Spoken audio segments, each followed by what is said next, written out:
Hello and welcome. My name is Gemstone, and today we are back in what is likely the finale of Our Life Beginnings and Always. So last time, I thought it was the end. We did an extra long stream, but then it turns out there's an epilogue. So we are going to be jumping into that today. Hello, Sky. Welcome. How are you doing today? But yes, so we're going to continue hopefully from where we left off, which would be... Oh, it didn't save. Alright, so where we left off was at the end of all of this. Oops. Yeah, at the end of all of this. So once we oh wait. Sorry, I am going to try and pick the same ones as last time, but yes, basically we just decide what our future is. Oh, right. So, so sorry you missed the last stream, but out a social event. Heck yeah! I hope that you had a nice time. That is perfectly valid, and I'll do my best to catch you up here. So, this one is just a lot about how we're feeling about our future, a lot of, heart swelling with pride at everyone's future and everything. And Cove is a little worried about the future, but we're going to encourage him. He's gonna do great things. We're gonna keep calm. I'm trying to remember exactly what happened because it was a 4-hour stream last week nearly, so keep calm. I want it to be forever. Our friendship, I believe. Hello, Potato. Welcome. It's going again? Yeah, it hit the stage where you make things, like where you design your character for the next part, and I guess it didn't save there and I didn't see an option for it. I forget what happened, but we're just gonna go. You got a left click to bring up the save menu for that? Okay. Does that mean speedrunning time? No. Let's guys see the good stuff. I would, but we need to get to the epilogue to make sure we have enough time for it. Is it like a long one? Like a 2-hour or 1 hour, half an hour? About how long is it? Because then maybe we'll go through the good stuff. Decently long? Yeah, okay. So we're gonna have to just let Sky see the kiss, please. So Cove asked to speak to us outside. He was struggling a lot to say whatever he intended to. You got the summary, it's fine? Or am I giving it right now? I totally didn't want to see the kiss either. It kicks dirt. I'll just go through this a little bit quickly and you can read it for yourselves quickly instead of me going over the whole thing again. Oh. So yeah, he was unable to confess to us right away. So we're gonna head back. But then, resolute. He did it. Scared of the future. Scared of things changing. The poor baby. Hopefully I'm going slow enough that you can catch the gist of it, but not too slow. He confessed. Insert dramatic hand poses. It's okay. Leans back, falls on fainting sofa, one hand on forehead, the other draped over the edge, delicately. So he confessed, and we said yes, and then we stand there awkwardly for a while, barely breathing. But yes, he just confessed to us. And yes, we are his girlfriend. And we hug him. So we're Cove's girlfriend now. And we tear up as well because how could we not? And then he asks, "Can I kiss you?" No, what did I pick last time? Nodded shyly, I think. Yeah. And we kiss! Yay! It happened again. Please do, Lamau, yeah. Oh, we have to tell the fam. So we tell the family. They make fun of us a lot. It's embarrassing. Oh yeah. We send him a text to chat. Oh, I'm really gonna try and remember everything that we did. Texting you, that's what. He's just heading to bed. Good night. Do you want to come over? Okay. And then he comes, he taps at the window. We let him in. Hey. You hug him. I think I decided not to kiss him because that's a little too steamy when I ask him to come over. Can you stay the whole night? We're gonna share the bed. Cuddle smooch. Wow, that shirt he's wearing looks wild. Yeah, it's a phoenix. Spreading it, or well, not a phoenix, I guess, because they're fire. But they made a pun about him spreading his wings earlier. Make passionate hugging and only that throughout the whole night. And he's so nervous. He just needs a second. Oh, which one did I pick? I think nervous about it. Yeah. Put on a brave face. And he gets out again. And then he needs a minute. Don't worry about it. Poor baby. He's so nervous.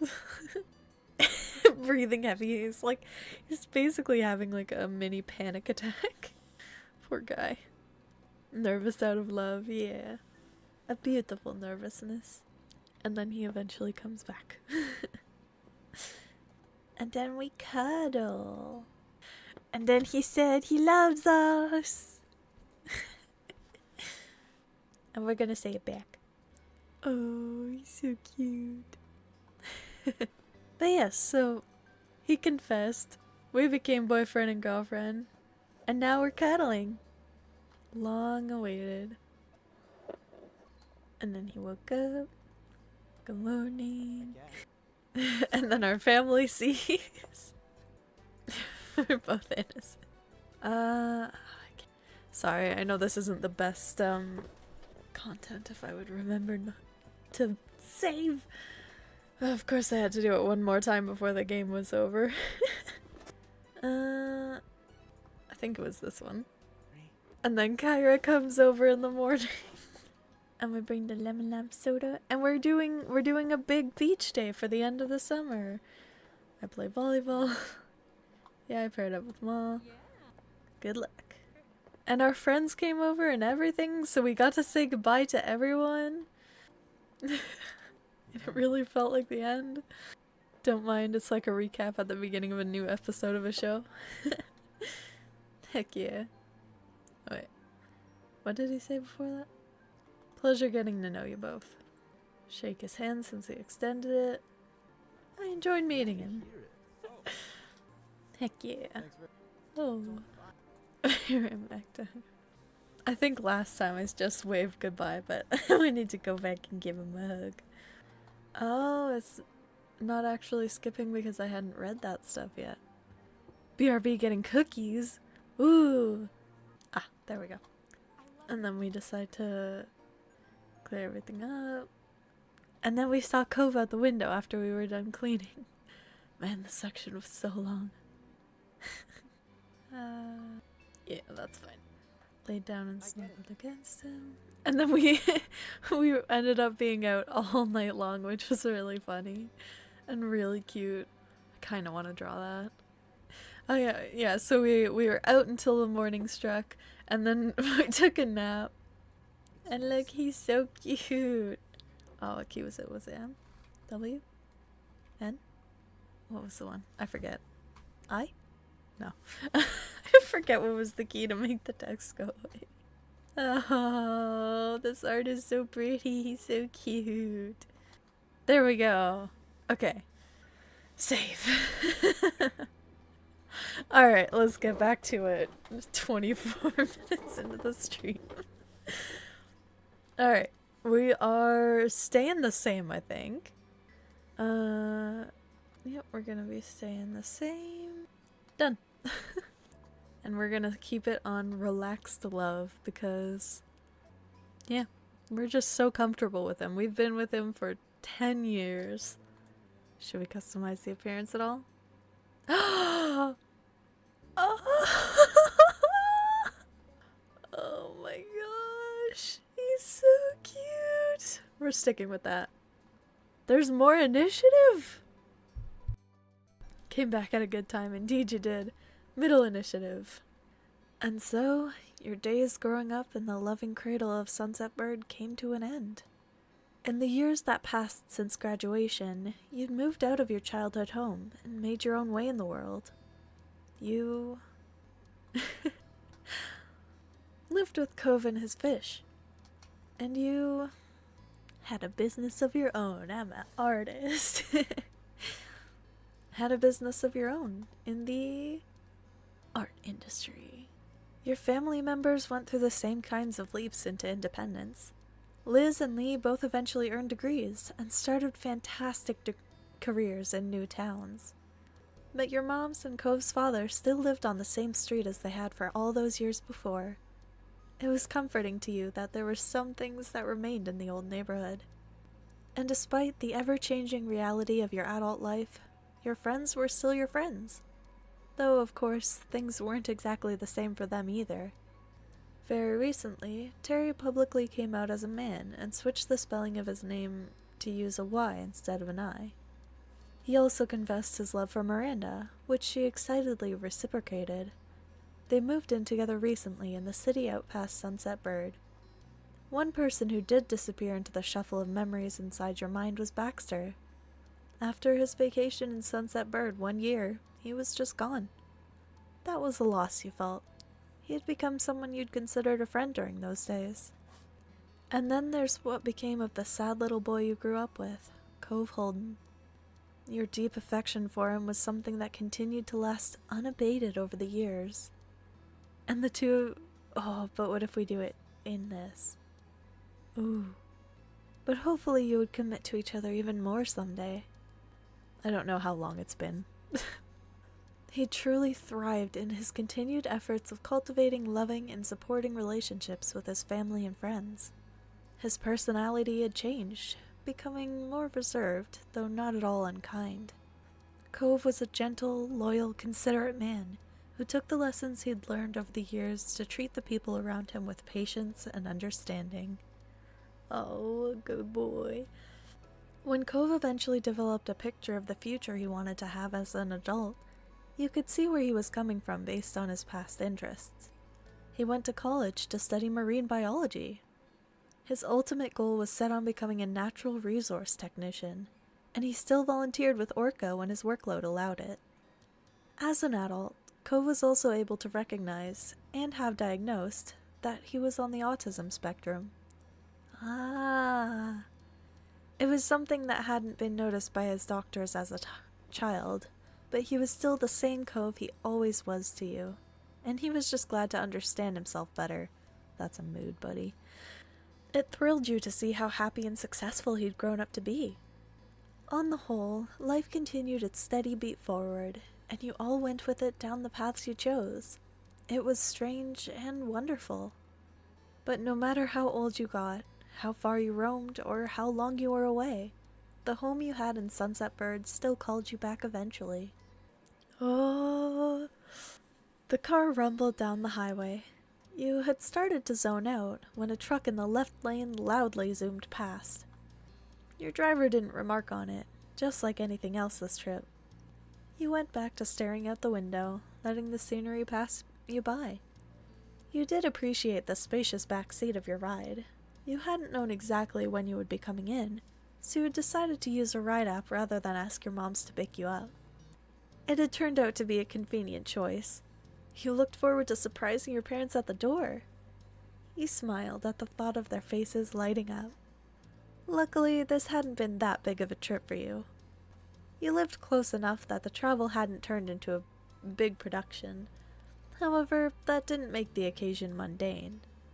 For once, your moms had decided to have a modest celebration dinner for their anniversary. Unlike when you were growing up and they preferred not to make a big deal out of it, this year they were comfortable having a party. As time went on, they had found being the center of attention easier to handle. You were happy to see it. With this going on, there was no way either you or Liz would miss your mom's anniversary. Both of you made plans to come back home for it. You didn't hear from Liz about her exact schedule, but you hadn't shared yours either. It reminded you of when you were kids, and both knew to show up for dinner, but didn't keep each other in the loop for each other's pre-dinner plans. This was the same concept after all. Some things stayed the same, and yet it was definitely different from when you would see your sister every day, and knew sort of what she was doing anyways from osmosis. Today, you had no idea. Things were always changing. You mused on how, at times, it was hard to believe you didn't live with your parents anymore, and yet you also couldn't imagine going back and living as a kid under their rules. The rest of the drive flew by. Your silent driver provided a smooth ride. No sharp turns or hard stops jostled you out of your own head. Your thoughts turned from introspective to observant. The landscape passing by became more and more familiar. You frequently recognized the landmarks that dotted the area. A grin came to your face as you passed the now entering sign for Sunset Bird. Excitement built within you. You were really here. You were doing this. Your driver turned off on a street, and you realized that their map program was taking you the way home that Ma preferred. You usually would have used the other side street to pass by the beach. In no time at all, the car had gone through the whole of town and pulled in front of your mom's condo. The car slowed to a stop and parked. With the buzz of the highway gone, you realized that you could hear the familiar sounds of waves. The air smelled like salt, and a rush of childhood memories flooded back. You started to gather your things, and humming to yourself once more about how happy your moms would be to see you. After that, you'd notify everyone else that you'd made the trip safely. Where's Cove? You pulled over your suitcase from the other seat and yanked at your bag from down near your feet. Tap, tap. You startled at the sudden sound of tapping on glass. It caused you to pause. Did you really hear what you thought you did? You weren't entirely sure, but because you soon heard something else. The window on the opposite side of the car rolling down. It confused you, until you put it together that despite the driver's silence, you weren't actually alone in the car. The driver must have pressed the button. Someone had to be there. You turned your head to face the now open window. Oh, he's so cute. What was the... I'm just gonna say real quick. I'm gonna try and figure out the key to... H. Oh, it's the boy. It's the boy. He's so cute. Arf, arf. Oh, wrong thing. Humna, humna. There he was, leaning his arms across the window. Your beloved Cove Holden. He beamed at you with one of his precious open smiles. Hey, Gemstone. Welcome home. I was wondering how long I'd have to stand out here for you to make it. It's been a while, you know. I'm sorry to keep you waiting. He chuckled at your apology and inclined his head. Boop, his pretty face. Don't worry about it. He then gripped the top of the car door and pushed half of his torso through the opening. That was enough to make the driver break their silence with a sharp, "Hey!" Cove did not seem to notice and continued climbing in through the window. He pushed one hand down into the middle seat to prop his dangling body up. He's so cute! Look at him! Oh! He's so handsome. He used his other hand to caress your cheeks as he leaned in as close as he could. He's like a soft bear. He's so tall. I missed you. And so silly and adorable. Ugh. He scooched across the seats and kissed him on the lips. He enthusiastically reciprocated. He's so adorable. The arm holding him wobbled at your touch, and you could feel him smile under your smooch. He was clearly struggling to avoid falling down onto the cushion. You pulled back just a little to get a better view of his face. I miss you too. Cove's smile turned awkward as his arm started to bend lower, causing his body to slide downwards with it. He turned his head to the driver. Sorry, I'm always causing trouble in this neighborhood. Cove shifted around some more and squirmed back the way he came. After he had successfully pushed off the window and landed on the pavement with a thump, you opened your car door. You threaded your arms through the various straps of your bags and climbed out. Cove took a few long strides around the back of the car and quickly met you on your side. Oh, he's so handsome. Cove stood in front of you, and it struck you that the two of you were back in Sunset Bird, reunited once again on this street. Squish his little face. We're relaxed. You ruffled his hair. You reached up and tousled Cove's soft green hair. He was still tall, but you could get there. You ignored his helpful slouch that allowed you to get to the top of his head without stretching. I would still need to stretch. You really were ecstatic to be around him again, and absolutely thrilled that it was here in this town where you were together. Even if it had only been a short time since you'd seen him off, you had still missed Cove greatly. It somehow felt a lot longer. Given your different schedules and travel availabilities, it had worked out better for Cove to head out to Sunset Bird first. He only arrived the evening before, however, and secured the hotel room. Until now, you'd never had to deal with that inconvenience of being in a tourist-heavy area. It was a fight to get a place to stay close by during the heat of summer vacation season. Living without him at your place was strange. Cove was basically a part of you at this point. You were glad to feel whole again. Oh. You idly shifted your luggage. Then it struck you that you were short one. You got it out in such a hurry it was left behind. You reached back into the car to pull it out. Cove stood aside as you made a dash for the door. You shouldered the small bag and felt relief that you would be able to brush your teeth tonight. Got everything this time? You stood up straight, everything truly gathered up and out of the car. You gave the back seat one last glance and then nodded. Cove shut the car door after you had moved out of the way. The two of you stepped off the street to give the driver some room, and Cove waved. Sorry again. The driver said nothing and drove off. Wow. I mean, I'm down for a driver who doesn't talk much, but they should at least greet you and say farewell, you know? Just a little bit. It just seems polite. But to each their own, I suppose. Nope, driver is not real, wake up. It's an electric car. Wakey, wakey. With the road clear, you let your gaze drift across the neighborhood that you had known forever. It was such a small place to spend so many days. Kovacs and Vakey. You were flooded with memories of going up and down the street during every stage of your life. I mean, if I'm driving someone and their friend climbs over me out of nowhere, I'm not being polite.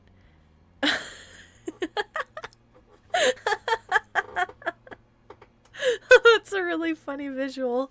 I think we were in the back seat, though. I don't think he climbed over the driver. Oh, that's hilarious, though. Man, I wish it happened like that.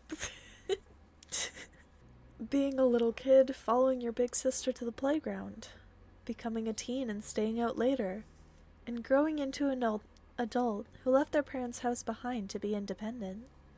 You could feel the summer sun on your skin from all the times you headed out to the beach. You saw the same surroundings that you as a young adult did when leaving home. It was hard to quantify the amount of history you had there. And now you were back. Despite taking in the neighborhood again, you'd never lost awareness of Cove's presence. From the corner of your eye, seeing him there was a very familiar sight as well. So many of your memories included him. Also, this print is real. Your mind drifted from the neighborhood itself to the person who used to live there. You couldn't help the feeling of nostalgia. You still remembered his face, his voice, the scar on his arm from days long gone.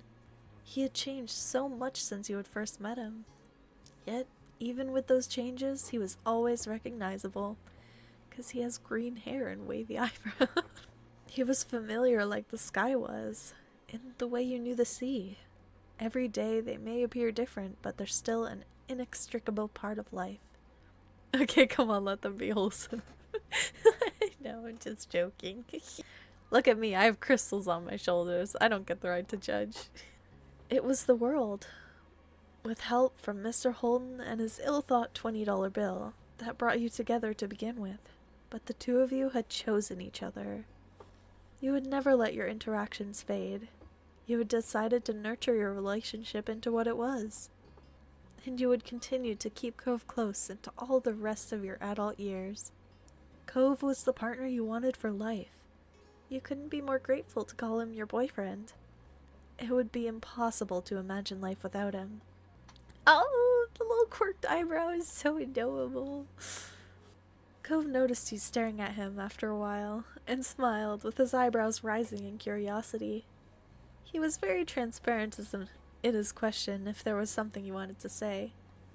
You shook your head and returned him a soft expression. You had let yourself get carried away in a tide of memories, but now it was time to focus on the present. Ready to go see my mom's? Cove nodded, and then pointed at all your luggage bundled up around your legs. Can I help with any of that?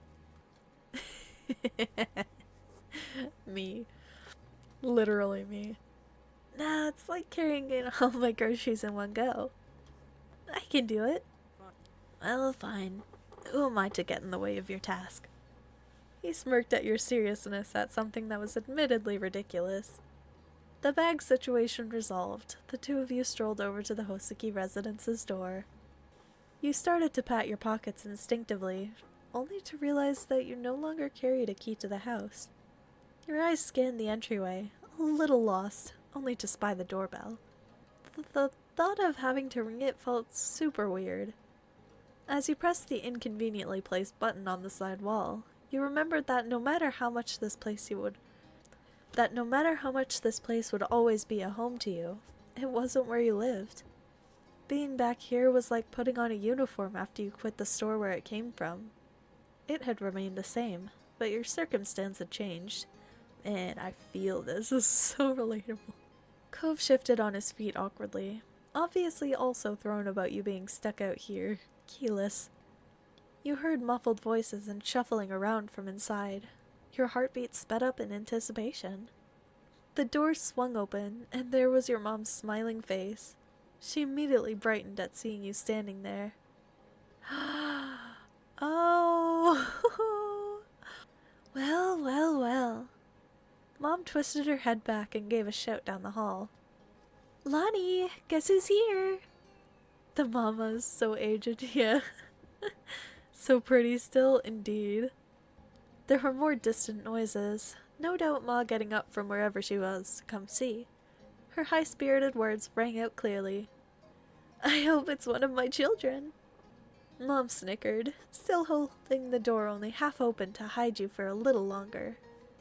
Cove flushed, as if suddenly realizing that he was going to be present for your mom's enthusiastic welcoming of you. You smiled to reassure him that he wasn't intruding. Ma finally reached the door and peered over Mom's shoulder. Ah! It is! Hello, Gemstone. She reminds me of my mom a little. She gave you a once-over, patting the tops of your shoulders and moving down the sides of your arms, before she nodded in satisfaction that you were in one piece. This is a wonderful surprise. Ma inclined her head to Cove next, not leaving him out either. Hello, sweetie. You count as one of my kids at this point anyway. I have double the surprise today. Oh, yeah. You snorted at your mom's greetings. They never changed. Cove, best child. Even if by law. Cove bashfully waved at them. He hadn't relaxed fully, but he had settled down at their welcome. Well, don't just stand there. Come on in. Your mom moved aside and held the door open for you, gesturing for you to enter. You stepped into the living room. It was comfortable and cool. Ah, that's so cool. They changed the little details.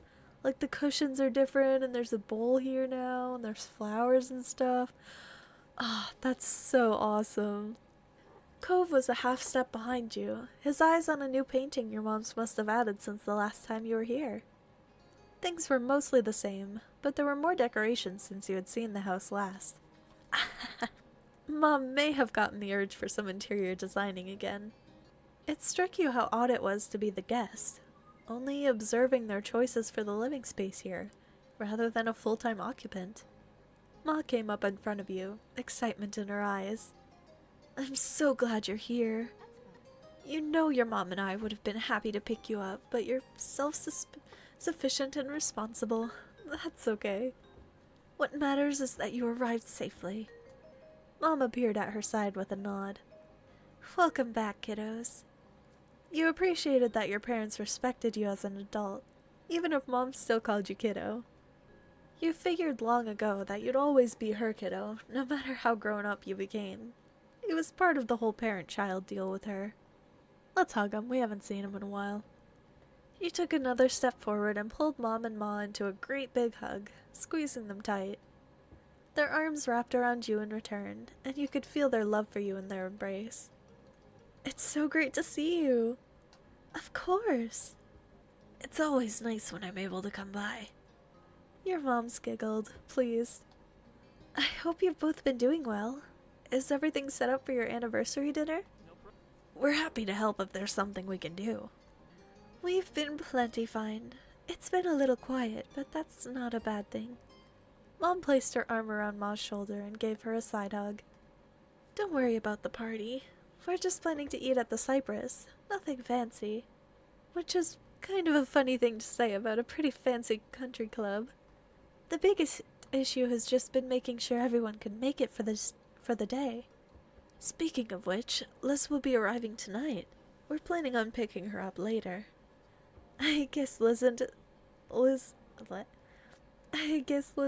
as grown up as Gemstone. Mom snickered at her own joke, and Ma lightly elbowed her with a barely hidden grin. Shush. As I was saying, we could drop you off wherever you're staying if you don't mind waiting for that. I'm sorry there's not space for you in the house. It's gotten crowded in these old rooms since you and Liz moved out. I don't know where all this stuff keeps coming from. Sure you don't, Pamela. It's okay. Cove already has a hotel room I'm going to be staying in anyway. Cove sent you some pictures of the place when he arrived. Stylish and roomy, it seemed very nice. It was a room with a single king bed. He'd claimed that the bed was comfortable, so you had high hopes about that, though mostly you were looking forward to having him next to you as you slept once again. Your mom smiled, relieved. Hyra's already here, isn't she? She directed her question at Cove. He bobbed his head a bit to go along with his reply. Yeah, I heard she made it. She's gonna be staying with Dad while she's in town. Have you gone over and said hello yet? Cove chuckled self-consciously, and this time he shook his head. You raised an eyebrow, since you figured he would have taken the chance while waiting for you. Not yet. I should go do that now. I just wanted Gemstone to be there too. He caught your eyes with an adoring smile. Mom laughed at that, no doubt thinking that Cove was sweet but ridiculous. It's nice to know your priorities. Yeah. Cove awkwardly rubbed his arm and shifted on his feet, looking all too much like he did as a kid. Whoa. His voice is more grown up than I was making it, I think. So... I'm gonna stick with mine. Gemstone, do you want to go over to my house now? I'll try and deepen it a little. That's a good idea. We won't be leaving until late evening. You heard Ma. Let's go see your parents. Cove perked back up, excited once more. We'll keep an eye on your things while you're out. There's no reason to be carrying all that around. You set your bags down in the living room, tucked into a corner where they wouldn't be in the way. Cove helped. Your moms waved the two of you off as you walked back to the entranceway. Thanks. See you soon. You waved back and opened the front door for Cove. With that, you were on your way to see Cove's family next. This trip put a special little pep in Cove's steps. That's fun to say. This trip put a special little pep in Cove's steps as you crossed the street to his dad's house together.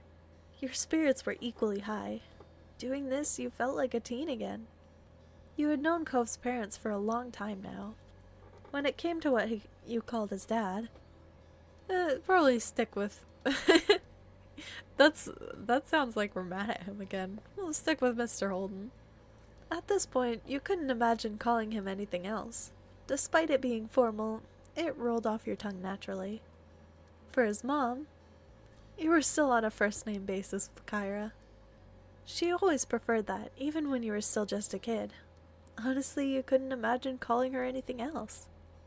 I always find it really hard to call adults by their first name. I say as an adult myself. Cove hopped up to the front door and didn't bother knocking. He twisted the knob and it swung open. With a grin, Cove gave you a gratified thumbs up. You shook your head in disapproval, but you both knew that you hypocritically supported his behavior. Your dad is lucky we aren't criminals. He brushed your comment aside and went right into his old home. Mr. Holden was there, standing in his kitchen and babysitting a pan on the stove. Aha! Whoa, he's so tall! He's taller than his dad now. I feel like the proportions are a bit weird. Cove is very lanky, whereas Mr. Holden's a little bit more muscular, but still less They're both very lean. I don't know. He's like over 6 feet. Yeah. His head turned at the sound of footsteps, and he brightened instantly at the sight of you both. Cove matched his enthusiasm instantly. If it was anyone else, you would have thought he was lighting up with a childlike joy over seeing his dad again. But since you know what Cove was actually like as a kid, you were aware this level of happiness with Mr. Holden was definitely not equivalent to any childhood feelings of his. Oh. Which is over 180 centimeters for non-Americans. Dad! Cove! I've gotta try and differentiate their voices, oh no. Mr. Holden gracelessly pushed what he was cooking to a different burner and flipped off the heat. He rushed over to you both. Cove flew forward and met him halfway in a hug. Oh, that's so sweet. Cove squished his eyes shut and held his dad in a tight hug. Mr. Holden soothingly rubbed his son's back. Oh, that's so sweet. Cove's sprite buffs out a bit if his personality ends up being more sporty. Ah, that's so cool. Dude, the detail they took into account for this game is crazy. Also, like, dark green shirt, light green hair, dark yellow shirt, light yellow hair, kind of crosses. They kind of match. That's cute. The more of an adult Cove became, the more he turned into a big daddy's boy, it seemed. Oh boy, oh boy, oh man. I miss you. I miss you too. It was sweet. And teasing aside, it was wonderful to see them at this place in their relationship after years of struggling to connect. When the hug broke, Mr. Holden hooked an arm around his son's neck. He let out a deep laugh. I still can't believe you outgrew me. I really thought I had that on him after he graduated from high school, but then he had to keep going. Chuckling, he shook his fist in mock anger. Cove ducked his head and laughed in kind.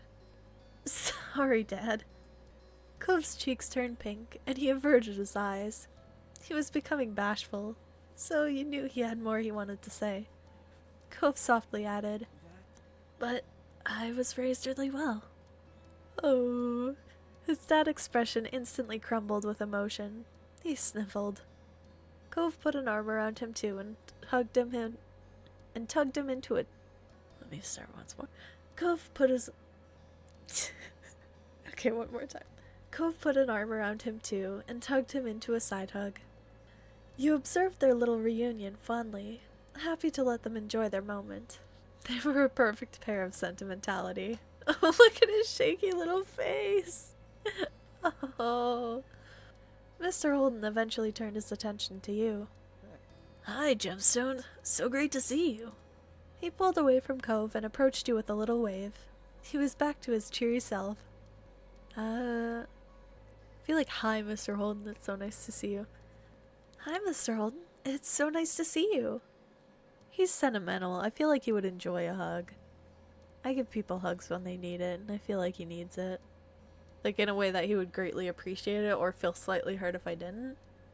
Sure. You went to him with your arms extended, and a silent, "Is this okay?" question in your eyes. Mr. Holden pulled you into a big hug without a second thought. There was a quiet sniffle. I miss seeing your face around here. Thank you. Mr. Holden cleared his throat, pulling attention to himself. He crossed his arms. But before we get too carried away, it's not a real reunion yet. Kyra's still in the guest suite. I'll go get her. He eagerly bolted down the hall, and you could hear every step he took. It ended with a distinct knock. Kyra, they're here! It was only seconds before there was the sound of a door being yanked open. The pounding of feet hitting the wood floor grew even louder this time. Oh, they're so cute. Ah, my baby! My baby! Next to you, Cove let out a nervous laugh. His parents entered the living room, and Kyra stretched her arms out wide when she spotted you both. Cove went to her easily. Yeah. You went in for the hug too. Also, this outfit is so cute. She's so pretty. Ah! She pulled you tightly into her arms with Cove. You were squished, but felt every bit of love Kyra held in her heart for you both. Cove wrapped his free arm around her too. He rested his head on top of hers and let out a happy sigh. After a moment, Kyra let go and pulled back to get a better look at your faces. She surveyed every inch of them and appeared satisfied. You're both looking well. That's wonderful. Just what I like to see. Thanks. And hi, Mom. You look great too, Kyra. One day soon I'll let you in on my secrets. They're all so grown up now. Cry. Yeah. Kyra winked, and you had zero doubts that she held precious knowledge to looking your best. She was stunning every time you saw her. I'd be honored. So what's new? How have you both been? Kyra gave a nod for Mr. Holden to go first. Cheerfully, he waved a hand. Oh, same old, same old. Still got the shop, still got my friends and family, of course. And still the most exciting thing around here is seeing who will rent that one free condo. Incredible. I always knew you were such a snore. They snickered, and you couldn't help but peek at Cove. He rolled his eyes dramatically, drawing out a few giggles from you. But the whole time there was still a happy smile fixed on his face. Love the way that everyone in town is checking if you're alive. Yeah. For me, things have been good. I've gotten a lot of interesting assignments lately. Oh, I recently went to Seattle, and Kyra twirled a... Oh. Kyra twirled a strand of her hair shyly, and her mouth curved into a grin. Whatever she was thinking about, it made her happy.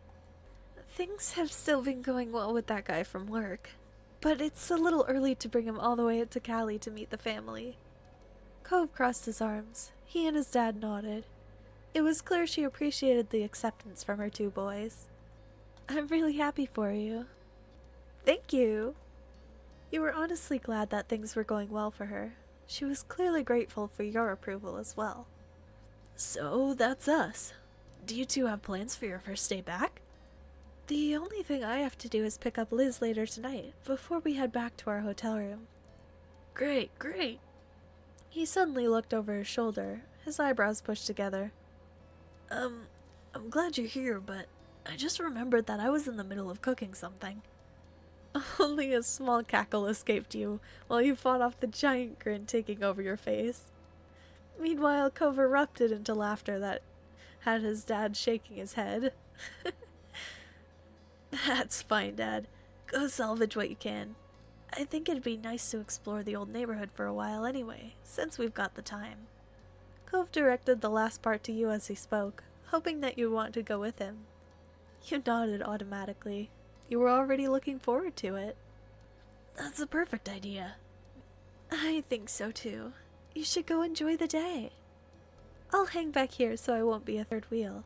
And someone's gotta keep an eye on Cliff before he catches the whole kitchen on fire. Mom, you're not a third wheel. Oh.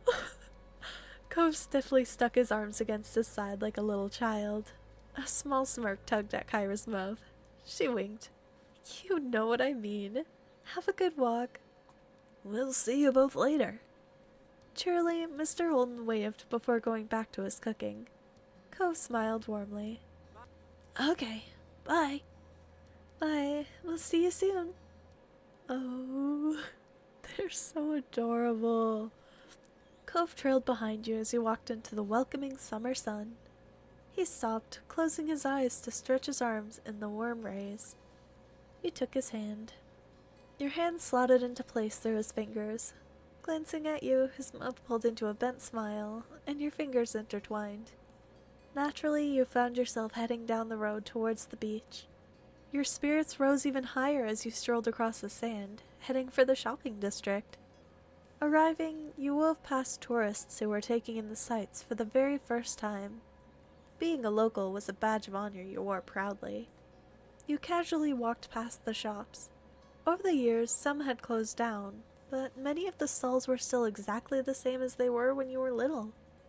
Cove snapped his head as far as it could go to one side, so dramatically you couldn't have missed it. Something clearly had caught his eye, but you couldn't see it. Oh, he's so cute. There's a pretzel stand open today. Can we get one? When his gaze found you again, he wore the biggest smile. You chuckled. Yeah, we can. You fondly thought about retracting your previous thought. Cove was beaming now. You're gonna get the one that comes with the little frosting cup, aren't you? That's right. After that, you both happily made your way over, being pulled in faster by the delicious aroma of the stall. With that, you changed course to the pretzel stand for a snack break. Cove was very pleased by the morsel he picked up, and that was good to see. The sun arched across the sky as you went up and down the road as a pair. By the time you returned to the beach, the day was beginning to fade into night. This is so beautiful. Cove kicked his shoes off, tossing them into the sand. He wanted to get his feet wet in the waves as fast as possible. Beach mood. You joined him. In seconds, you had your feet free and your shoes abandoned in the sand. You kept going until you were ankle deep in the water. Cove sighed contentedly. You followed his line of sight into the setting sun, painting the sky with hues of orange and pink. Pretzel with frosting? Why must you make me suffer? I think it's probably the same like cinnamon pretzels that we got before when we were younger. A salty one with frosting would be kind of weird, but the whole sweet and salty thing might work. But it's yummy. You've had it once and it was good, like super good, oddly. Like a salted pretzel with frosting? The German in me is dying. That's fair. It really feels like summer now. No, no, potato. And embrace the truth of cream with pretzels. He wore a bent smile when he turned to you. The light illuminated like a halo behind him, and the sight took your breath away. Nom nom nom. In fact, it's hard to think of anything that feels more perfectly summer than moments exactly like this. Being here in Sunset Bird, with you. I'm so glad we were able to come visit. I do like our living situation now over just being neighbors, but still. You hummed in agreement. I'm not mixed though, so I guess I'm just dead now. No, Sky! Rip. Rip, Sky. No! Come back, Sky. The truest bird to ever bird. Agreed. The sky will forever feel empty without their glorious wings spreading across the distance. Oh. Your heart fluttered the moment you met Cove's eye. Your mouth lifted into a pleased smile. You didn't have to say anything. You felt the ocean breeze brush against your skin like a comforting... I can read and speak. You felt the ocean breeze brush against your skin like a comforting, familiar gesture. Cove murmured quietly, losing himself in his thoughts again. Shortly after, you saw his hand shoot down into the sand. He stood straight back up with a lopsided smile, and got to work brushing the sand off his prize. You knew without a single word. Cove found a new shell for your collection.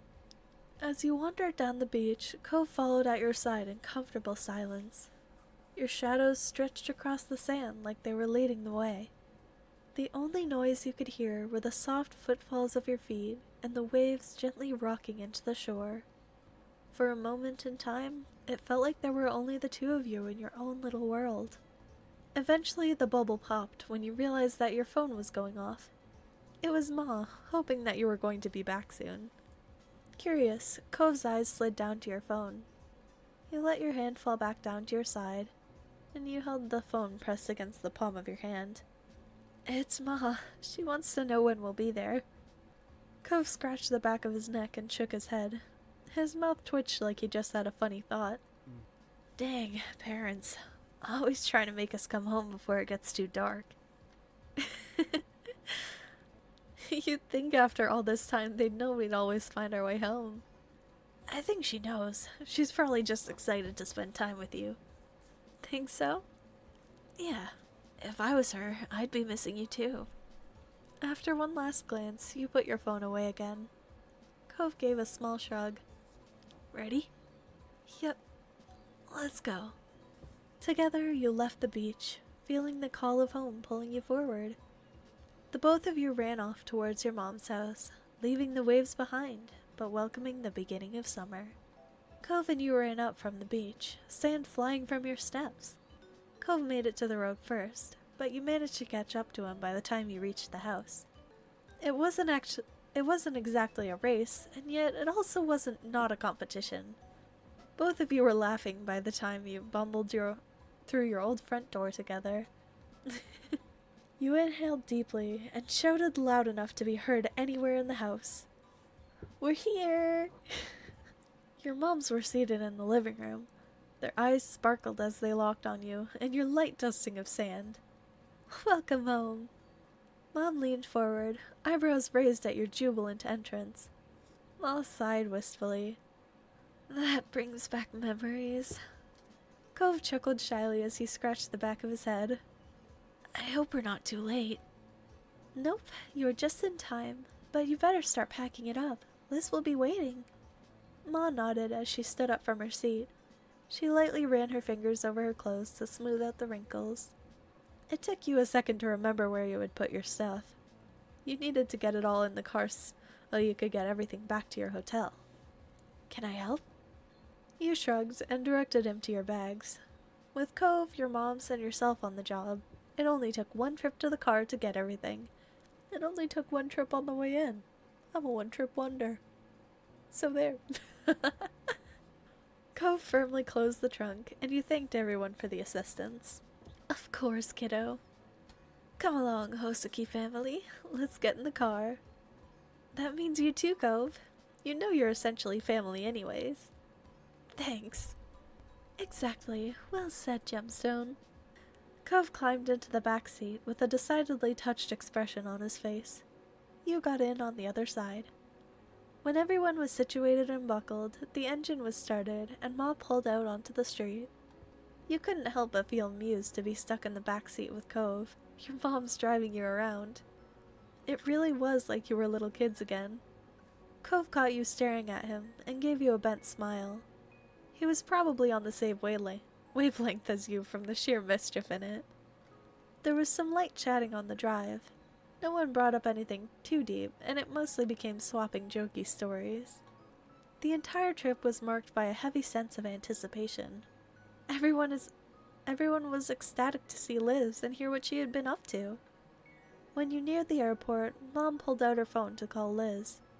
Ma followed the signs to the correct pickup area and asked for you to shout if you saw your sister. Yeah, Liz, we're at Wing B. There's a blue sign that says North America. Tell her that we're right in front of the building with blue windows. She says that she's outside, right by a yellow truck. I see at least 3 yellow trucks. Oh, I think they're doing work at the airport. The back and forth continued, with Ma driving around in the wide, circular airport road, while Mom attempted coordination between her and Liz's location. Aha! You leaned forward, peering out of the front of the car. A tall, poised silhouette pulled a Oh, goodness. A tall, poised silhouette pulled a pale purple roll-along suitcase behind her. What a tongue twister. It was definitely Liz. She waved to the car. Ma parked along the sidewalk next to her, and Mom put her phone away with a cheer. Mission accomplished, team! Ma excitedly reached over to grasp Mom's raised hand, thrilled that both of her kids were back. Good job. That's right. Liz came closer and yanked open the back door beside her. She popped her head into the car, her smile ornery despite how tired she'd appeared. It must have been a long trip for her, yet her expression was the same familiar smirk that you had grown up with. Oh. Hello, children. I'm back. Welcome back. Thanks. You too. You poked her cheek. As a person with siblings, sibling energy. Her eyes watched your finger with confusion until you poked her. Her jaw dropped at your sheer audacity. Liz leaned back out of your reach and booped your nose before you regained your balance and pulled back. Well, hi to you too, kiddo. Hello, sweetie. It's so nice that you're here. Hi, Elizabeth. He jokingly huffed at her. We're not children. Whatever you say, baby boy. She turned her gaze back to Mom and Ma. You really know how to make someone feel appreciated. Her spirits were high. You could tell she was just as happy to be here as everyone was to see her. Oh, hey, arf arf, only we can call Cove that. Grr. Potato.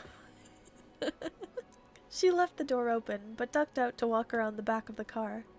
She opened the trunk and lifted her luggage in. I'm gonna move your junk, Gemstone. I'll keep it right in front of my bag so you can get it later. I was dropping you off first, right? Yes, but that's not junk. It's important. Liz slammed the trunk closed without responding. She swung around to the open door. You noticed that her hair had a few flyaways, no doubt from a long day of traveling. She leaned against the frame of the car, giving you and Cove a significant look. Yes, I move over to the middle, I understand. I am not sitting in the middle. I already had 5 hours of that nightmare on the flight. There's no way I'm getting in between the two of you. I mean, really, who would ever want to be the person pulling Cove Holden and Gem Hoseki apart? Cove puffed up indignantly, yet again at her classic tease of your relationship.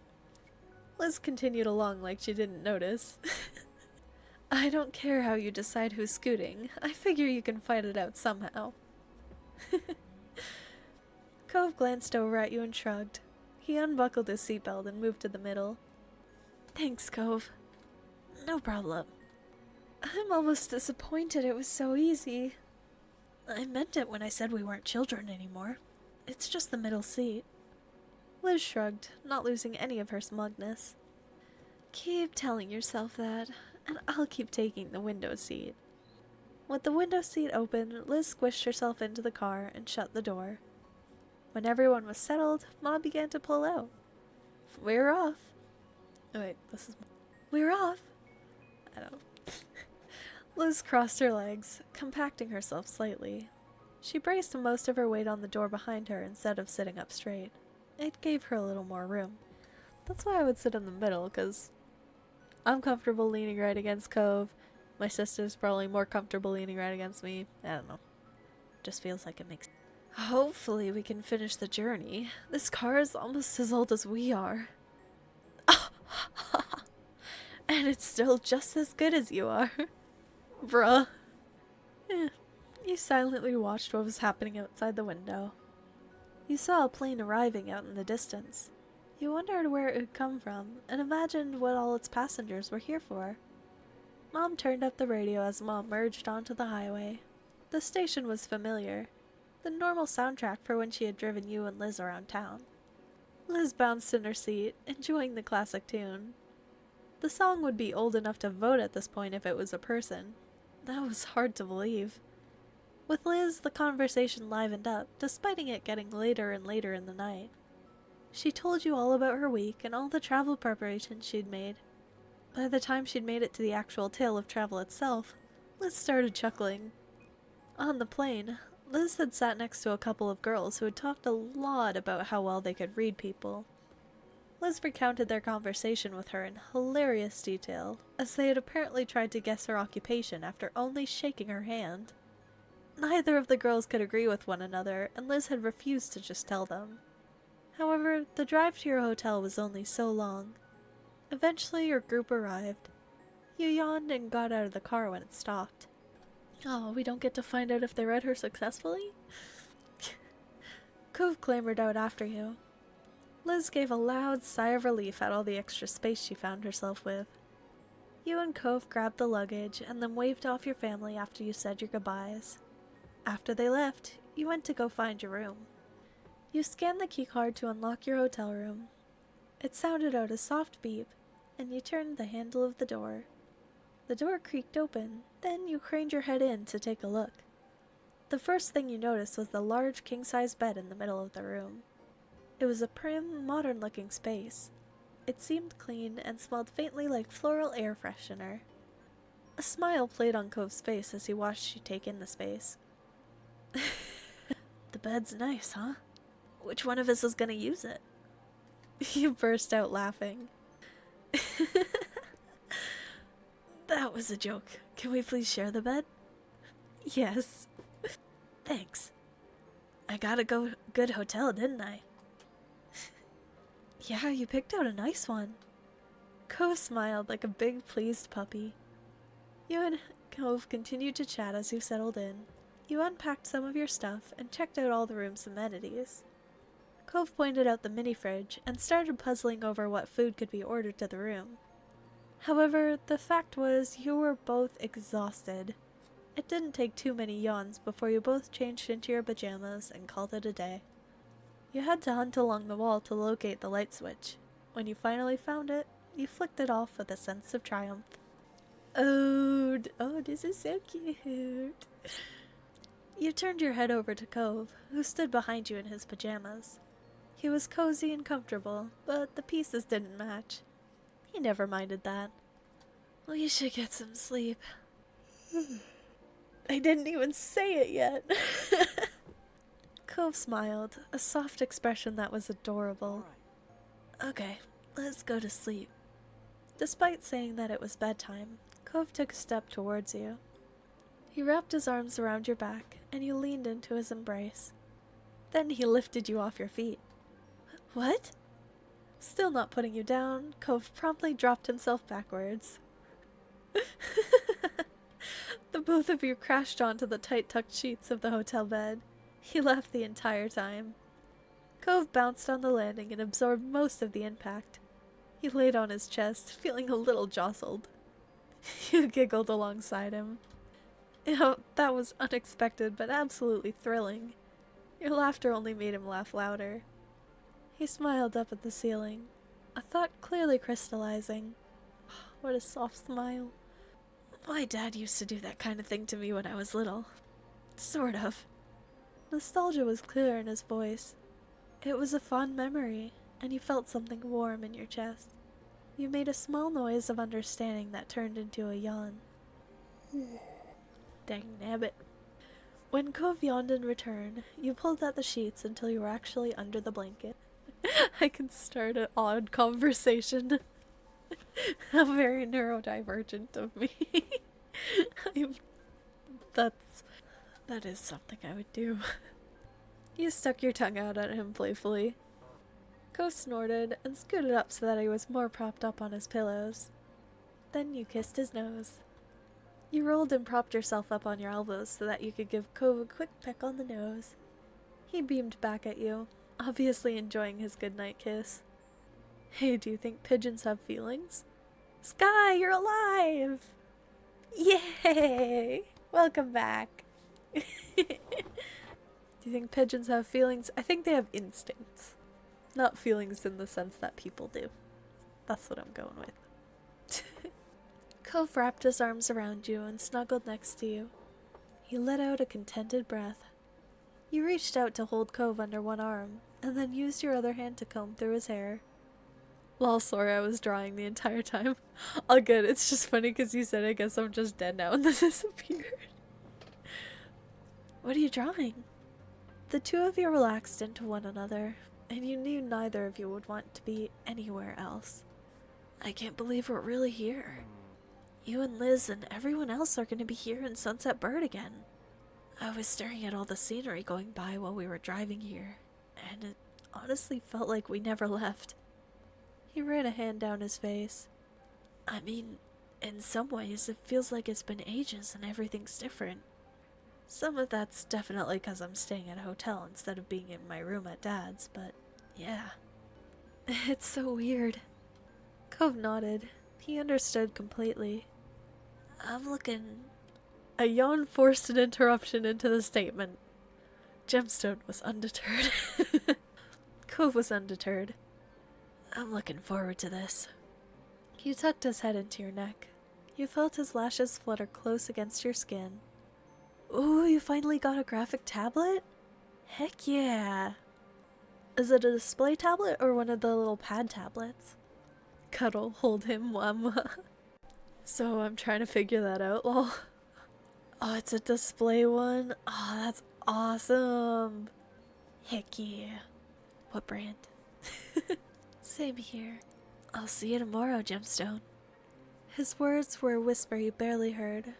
It might not even have been that exactly. You might have just been guessing. Cove always had a Had a habit of mumbling. It was okay either way. Whether you heard it or only thought you heard. The sentiment was true regardless. Currently I'm drawing a really fat cat. Heck yeah. Heck yeah, dude. Kitty Chunky. 2 fats is the limit for fat cat. It was okay either way. Sentiment was true regardless. Cove would see you tomorrow when he opened his eyes, and the sunlight returned to your hometown of Sunset Bird. You comfortably drifted off to sleep, and eagerly awaited seeing Cove tomorrow as well. More of a ball with ears. Oh, I want to see. Your eyes gently opened to see a dim, unfamiliar ceiling. You recalled where you were, a hotel room. I so desperately wish that was a bit, but it's not. It's not even slightly, and I am in pain. Yawning, your muscles felt relaxed and warm enough that sleep threatened to pull you under again. Morning. Cove's voice brought you back into consciousness. The heat made sense now. You knew the comfortable weight against you was your boyfriend. My warm boyfriend. His arm was draped around you, and his fingers were lightly drawing shapes on your pajamas. You twisted over to face him fully. Morning. Did you sleep well? I did. The expression on his face softened with a content sigh. You felt his index finger lightly trace out the shape of a heart. There's nothing but good dreams when you're around. Oh. You played with his hair dozily. You buried your fingers into his many strands of pale green hair. Fluttering his eyes shut, Cove mumbled in satisfaction when you gave his scalp a small scratch. As you combed through, your smile softened. You admired the way his silky hair curled around your fingertips. Neither of you were making any moves to get up and actually start the day. It was sweet and comfortable to be wrapped up in Cove. You could indulge just a little while longer. Eventually, enough time flew by that there really weren't any minutes to spare. There were too many people waiting, so you both crawled out of the sheets together. Now I get what it meant by mismatched. Standing up, Cove took a few seconds to stretch. He glanced over at you with an animated expression. I'm really looking forward to your mom's anniversary dinner tonight. It's gonna be fun. I think so too. This whole trip is great, actually. Being here with everybody is like having another chance at being a kid. We can do all the stuff we used to, and all the things we never did but wanted to. Yeah, the world is our oyster, Cove. Jumping up on the bed, you stood in a power stance in the center. Heck yeah. We run the course of our lives. We're in control of our destinies. Exactly. Well, we get back to it, huh? We got a pretty full schedule ahead of us for your mom's big day. You smirked. So much for being a kid. So many responsibilities. I don't think seeing our friends really counts as responsibilities, Gemstone. Fine, you got me there. After that, you and Cove moved around each other, busily getting dressed and ready for the day. Light laughter and chatter filled the air the entire time. Bags were packed, and phones were sought after.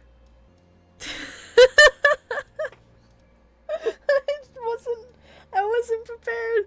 I wasn't expecting to read this one.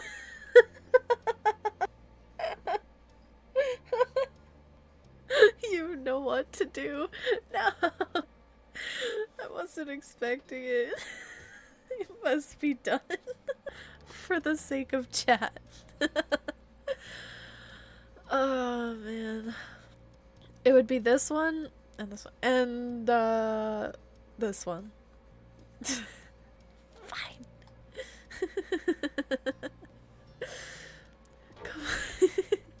I'm not gonna read that out loud. Cove let out a small yelp. You met his eyes with an impish grin, and he shook his head. Oh. Wait. Careful. Oh. Through his shyness, he put himself inches from you. I'm pretty delicate, you know. Oh gosh. I'm fine. Whoa. You raised your hands in playful surrender. His mouth bent into a pleased smile. Anyway, moving on. There was nothing else stopping either of you now. In minutes you were hopping into your ride and heading back to the neighborhood. It was another beautiful summer day in Sunset Bird. You couldn't resist rolling the window down so you could absorb it all during the drive. Cove sat across the seat from you, near the opposite window. His gaze was locked outside, catching all the old landmarks the vehicle was passing. Your spirits rose even higher the moment you made it home once more. Eager, you hopped out of the car and let yourself inside. Your moms knew you were going to be there that morning. But the second you made it past the threshold, an excited scream nearly scared you out of your shoes. Lee! She's so cute! Gemstone, you're here! And guess what? I'm here too! While your heart rate settled, a broad grin quickly took over your whole face. Also, let me know if that's too loud. Ugh, these high voices. Since your cousin moved out on her own, you'd noticed that she really found her own groove. Lee, best relative. She was still the same loving person she'd always been on the inside, but she expressed herself in new ways. Lee was strong, kind, and smart. Over the past few years, she graduated college with a degree in history. Though last you heard, she was pursuing her dreams, working towards getting into the music industry. Heck yeah. Hey, it's so nice to see you. I know, it's been horrible not seeing your face. Giggling, she reached over to grasp your cheeks for added emphasis. Lee leaned to the side to glance past you and meet Cove's eye. The grin on her face widened while she waved. Hi, Cove. Hey, nice to see you, Lee. I got in practically at dawn. It was a whole thing, but at least I made it here alive. Wow, Liz! Lee exhaled and slumped her shoulders to emphasize how exhausting the ordeal was. Behind her, Liz made her way over. She crossed her arms at the scene. She's so much taller. I'm here too, in case you were wondering. Nope. The P popped loudly. You watched Liz's narrowing stare at your teasing. The demure smile on her face didn't change. You can't just say, "Hello, nice to see you," or "You miss me," like a normal sibling, can you? That's not what siblings do. Can't you greet us like a normal person, Lizzie? Jeez, what a tough crowd. Still the same old gemstone. I'm glad you're home. Another friendly shout rang out in the living room. It was as cheery as it ever was from as many times as you'd heard it over the years. Good morning, family. Your parents both came out from the side hall together. Morning. Now that everyone is here, I do have a little something to mention. Ma put her hand lovingly over her wife's. Mom leaned her head into Ma's with matching affection. Ooh. We're all still having dinner together, but Pam here actually made plans to take me out to brunch to celebrate our anniversary. Just the two of us. Pleased, she hooked an arm around Ma's waist. Sorry to push you out, but I'm sure this group of mature grown-ups will be able to entertain themselves for an afternoon. We don't need to find a babysitter or anything. Totally. Yeah. Have fun, moms. Don't worry about it. We can survive that easy. Enjoy your brunch. This works out, actually. An afternoon open means there's time to meet up with Terry and Randy. Hopefully they're free today. Well, I got to go, but have a wonderful day and night, everyone. Thank you for joining, Potato, and you have a wonderful day as well. Your two school friends still lived around the area. They knew you were coming for your mom's party, but when or how you might arrange to see each other wasn't set in stone. Definitely. We should call them. I have some people I'd like to say hi to as well. And Gemstone, thanks for the stream, and I hope you enjoy the rest of the game. Thank you again for even trying it. It means so much to me. No problem at all. Thank you for suggesting it. It's been an absolute pleasure. It's so cute, so pleasant, so beautiful, so much fun. So thank you for suggesting. Liz had her cell phone in hand, ready to get her plans made before she was even done speaking. Arching an eyebrow, she then directed the next part at Lee. Would you want to come along? We've missed out on a lot of cousin bonding times in the past. I'd love to. It would be an honor to hang out with you, Liz. I hope you both have fun. Don't worry, fun is my specialty. Chuckling, Liz smirked. We'll try not to have all the fun. Don't get into too much trouble. You shook your head and Liz winked. She then glanced back at her phone and rapidly typed a new text. Excellent. It's settled. She squeezed her wife's hand. Her gaze took in the whole room, ecstatic to have the house full again. Today is going to be perfect. I think so too. I truly couldn't be happier with my wife, my children, and our whole beautiful family. It's already a wonderful anniversary. There were awes and sweet comments from the group gathered around the couple of the hour. Seeing how your moms were, you couldn't help but hope that when you got to be their age, you could be as proud of your life as them.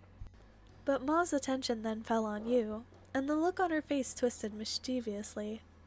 A shiver shot down your spine. Ma! This is a good time of year for a marriage, don't you think so? With snickers, all eyes eagerly slid over to you and Cove. Shocked at her implication, his cheeks turned bright red. His cheeks burned red. I just totally made that up. Anyway, there was no missing the meaning in Ma's words. She was clear as a bell, and she knew it. You wondered if Cove agreed with Ma's words.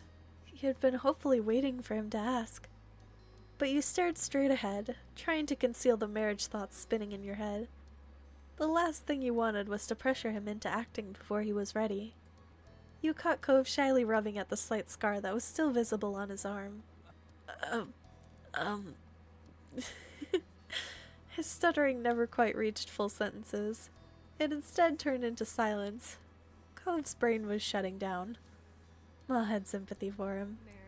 You don't have to say anything. It's just a little thing to ponder. At that, Cove's mouth snapped shut. With a stiff nod, he creakily glanced at you. If it was only the two of you here, you got the impression he would have had something to say. For now, a meaningful look was all there was. Right then, let's get back to what we were doing. After that, you enthusiastically began setting up plans to meet with your friends. They were both able to come see you, having kept their schedules free for this, and you couldn't wait. Cove was also speedily sending text messages. Since you conveyed the plans to Terry and Randy, you imagined that he was letting his parents know about what he was going to be up to. The group continued to chat and catch up until it was time for your mom's brunch and your big meetup with your friends. Soon enough, everyone was out the door, looking forward to their fun-filled afternoons and the dinner later that night. Once outside on the neighborhood street, you looked at Cove. He stood at your side with a bent smile. Terry and Randy were driving into town while you and Cove were traveling on foot to meet them at an easier-to-reach spot. Man, we really are kids in Sunset Bird again, having to rely on other people who actually have cars to really get anywhere. Now we're stuck walking to whatever is nearby. I am a bicycle girl. I bike everywhere. And I definitely would have one here. You nodded along in agreement. Kicking a pebble with the toe of your shoe, you wondered if your feet would be sore by the end of the day. Who cares if they are? It had been a while, but your muscle memory could step in. You'd done this walk thousands of times. I'm just glad Terry and Miranda are able to meet up with us. They're worth going the distance. That's true. Let's go. You bounced forward with several steps and shot Cove a playful look over your shoulder. With that, the two of you began your trip down the old road. It was a casual stroll into town, and before you knew it, you were at one of the large parking lots in Sunset Bird. It was the one that used to have the little crepe stall. Remembering the delicious smell, you got lost in thought. The store did well enough that it moved to a full-size building a couple of years ago now. You'd seen pictures. It was very cute. The parking lot was now just, well, an empty lot that cars could theoretically park in. Not many took the offer. Cove pulled out his phone, texting Terry and Randy in a group chat to let them know you'd made it. Someone must have answered already, because Cove gave you a status update while staring at the screen. Randy texted, "I can see you." Oh, really? The blare of a car horn shut you off. You and Cove both turned towards the source of the noise. One of the windows rolled down. Hey, buddies. I think that was about the voice that it was. Your friends had arrived, making a spectacle of it, as expected. Being the only car meant that they got the pick of the lot, so they pulled to a stop in front of you.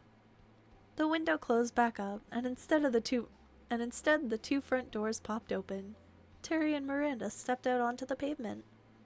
Hi, Cove. Hi, Gemstone. Oh, she's so cute. Heck yeah, girl. With a cheery wave, Miranda skipped towards you. Terry, on the other hand, walked speedily over to Cove, squeezing him into a hug. A quiet laugh escaped Cove, along with the majority of the air in his lungs. He didn't fight the constriction, but instead gave Terry's back a pat, with a large grin spreading across his face. When he let Cove go, Terry came straight up to you. He held his fist up for you to bump it. You smacked his fist with a high five to make it turkey. Terry nodded sagely. You wiggled your fingers as an added hello. Gobble, Gemstone. It felt so nice to have your friend group reunited as adults. Terry was currently a full-time lifeguard down at the busier beach, a town over. You were proud of him. He had helped a lot of people in his line of work. Miranda took Cove's hand in one of yours in the other. Her eyes alight, she gave you both a gentle squeeze. I'm so happy to see you again. Hey, Terry. Hey, Miranda. He answered assuredly. It was clear that he was equally glad to see them. This reunion was long awaited. For a while, Miranda had been working hard as an assistant at a school while continuing her own education. She also kept busy running a small online shop, selling crafted knickknacks she made. It's good to see you too. You were thrilled to have this impromptu afternoon together. It had been way too long since the four of you last got together like this. Miranda released your hands. Giggling, she eyed you both carefully. So, how have you been? Things have been nice. It's fantastic. Yeah? I'm really glad for you. You stood more confidently and straightened your back. That made her giggle again. You're sparkling. What about you? I'm super. Terry sidled up next to Miranda and put his arm around her shoulder. Sighing dreamily, Randy chuckled up at her boyfriend. Yeah, things have been unbelievable. He pressed his cheek against Miranda's, and she let out a light squeak. The sight put an amused grin on your face. Your friends made a wonderful couple. They knew each other well and cared about each other so much. It was no shock at all when you heard the news that they'd started dating. The corner of your mouth curled playfully while you took in the warm welcomes all around. At times, it was still kind of funny how your group of 4 friends evolved into 2 couples. I expected the couples things, but I didn't know the trans was gonna happen. But I did, see the chemistry between them. Heck yeah.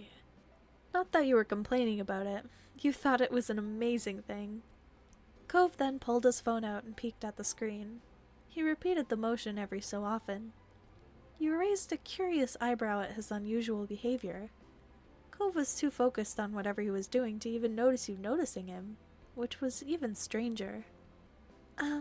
Is there anything either of you want to do while we're here? Any place you'd want to see? I'd be up for a couple of things, but actually, there is something that I want to do right here. Oh yeah? What's that? Terry poked at Cove's arm playfully. Miranda met your eye, silently asking if you had any idea what Cove was talking about. You shrugged. I just want to see my friends. Huh? Cove, you're already doing that. True, but I could be doing it even more. Eh? You, Terry, and Miranda all turned to Cove with identical, incredulous expressions. His stare moved to a point past you 3, and you heard the scrape of sand and gravel underfoot. Whomst? Is it perhaps Baxter?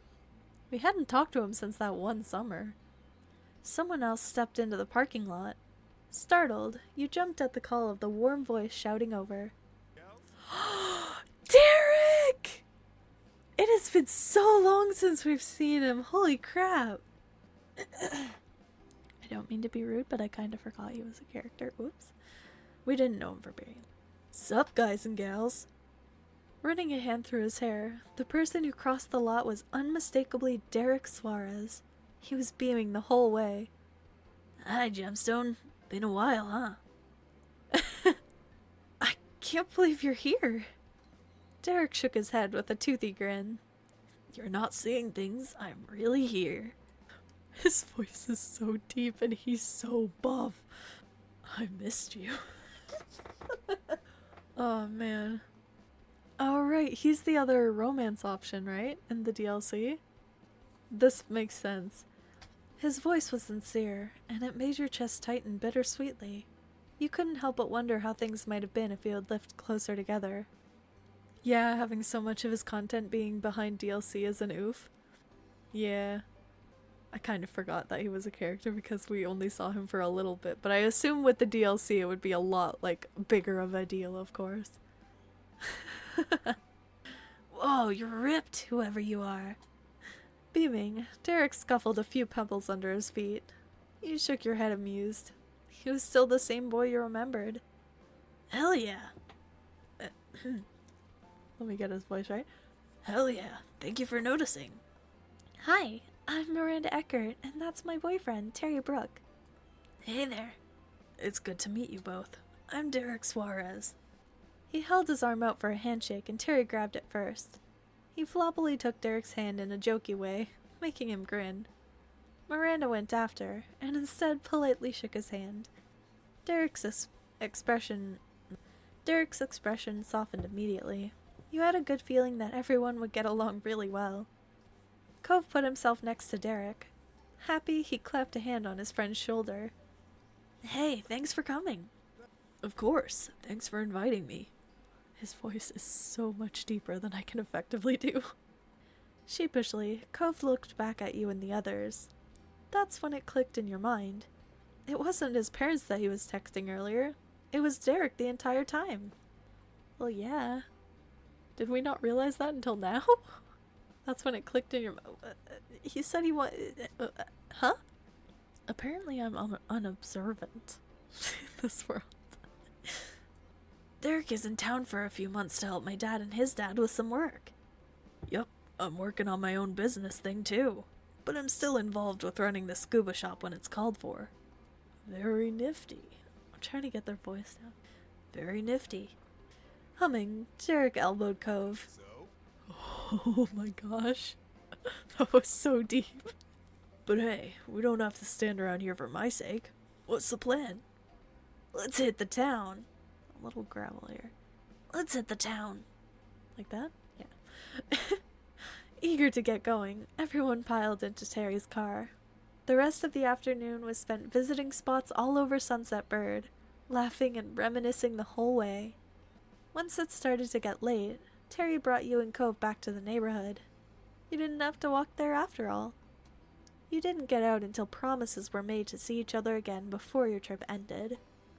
Side by side, you and Cove stood in the street and waved at the car as it drove away. Terry tapped the horn for 2 honks, while Miranda stuck her hand out the window to wave back. You caught Derek in the back window, giving you both a wide grin.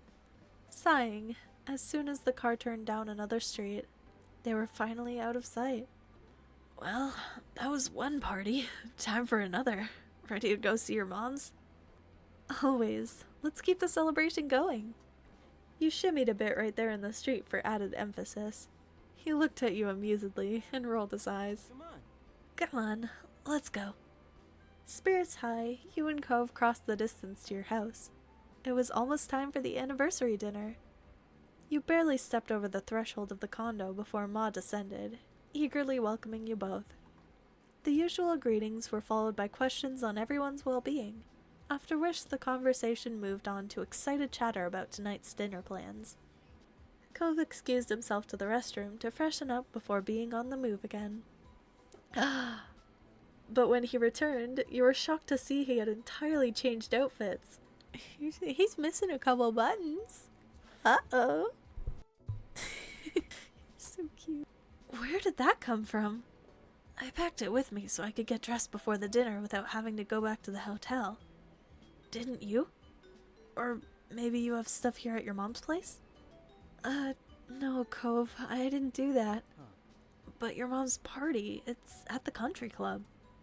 And that's also where Liz took golf lessons. Not everyone is there in their Sunday best.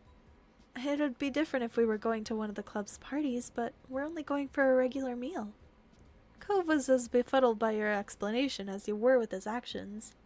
He threw his arms up, desperate for understanding. Well, I mean, it's still a fancy, it's still dress up for the, yeah. Do it. Dress up. Heck yeah. Yeah. How can you not dress nicely for a country club? I don't think the Cypress is as special as you've decided it is. You saw Ma. She wasn't in formal clothes, and she's one of the guests of honor. Oh, no. Don't tell him he's overdressed. He looks so handsome. Let him be, I say to myself. His frown wobbled, and his cheeks became far pinker. He looked down at his own self regrettably, and as he pulled the cuffed ends of his shirt. He seemed more like a scolded child than a grown man dressed for the latest charity gala. I thought she was gonna get changed while you and me were... How much of an idiot you are. Am I misreading this? This seems perfectly reasonable to me. Well, it's okay. You look very nice. That earned you a sheepish smile, though he still clearly wished his look hadn't garnered any extra attention. You, boy, you have half of your chest out. What do you mean? Cove's eyes stole a glance at the hall, as if he was calculating if he'd had enough time for a quick change. Unfortunately for him, it was not meant to be. The time to head out came far quicker than you expected. Mr. Holden and Kyra swung by the condo to make sure everything was in order, and for your second surprise that night, Mr. Holden was also in formal clothes. Yeah, it makes sense. Cove's face excitedly whipped towards yours at the same time Mr. Holden went to Kyra's. The two men pointed at one another. Spider-Man meme. Aww. Oh, they're so cute. Like father, like son. Look at these adorable boys. See? He knows. Exactly, sport. Gyra was talking to me like I was crazy. The aforementioned Kyra placed a hand delicately yet dramatically across her eyes. Clifford, our son only knows this because you're the one who raised him. Mr. Holden chuckled, his arm moving to scratch at the back of his neck. Yep, that's my boy. The ends of Cove's mouth gently bent out. He truly was his father's kid, in more ways than even he realized. They may be the only ones in the group, potentially the only guests at the entire club, all gussied up, but at least they could now take solace in one another. That looked to be good enough for them. They're not even, like, that fancy, they're just wearing shirts. Huh? I mean, they look good, but they're not wearing ties or jackets or anything. Is it that unusual? She looks gorgeous. Our moms are wearing dresses? I don't know. Anyway. I just think it's fun to dress up. And they're doing great. All of the Hoseki family, as well as the honorary members Cliff, Kyra, and Cove, headed out at the same time to the Cypress. It was to be a perfect reunion. An impeccably smart host greeted you on arrival, smoothly leading the way to the set of tables reserved for your group. We even reserved tables? Yeah, we're something nice. Once you'd all settled in, chosen drinks were poured into delicate glasses. The food would be coming out later, letting you soak up the atmosphere for a little longer. Smiling, your parents faced the group of familiar faces, all gathered here together to share this special day with them. Mom reached over and took Ma's hand, clasping it between both of hers. Thanks for being here tonight, gang. Marrying this lady right here is the best thing I've ever done, and there's no one else I'd want to celebrate that with. Yes, we're so lucky. Not only do we have each other, but we've got such a large and loving family through all of you. All dressed up, girl, I wear a blouse for daily tasks. Yeah, that's valid. I don't know. They're both cute. Around you, you heard people saying aw and chuckling appreciatively at the comment. Lee had clasped her hands tightly in front of her, her eyes shining. Your eyes met Liz's misty ones, and the affection she had for her mom's carried over to you too. Oh, cute! You returned to your attention towards the happy couple just as they leaned in to kiss, smiling all the while. The table responded with cheers and clapping, shouts of happy anniversary, and other congratulations, continuing even after they'd broken apart.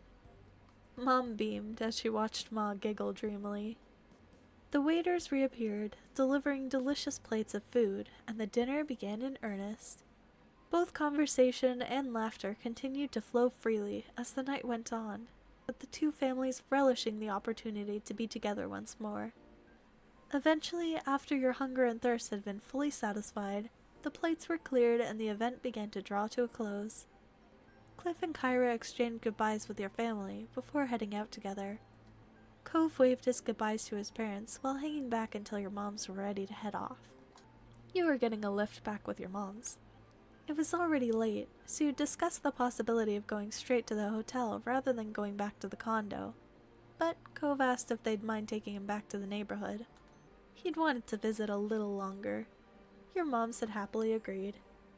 Liz and Lee were feeling tired, so your moms swung by their hotels during the trip home, while you and Cove made the full journey with them.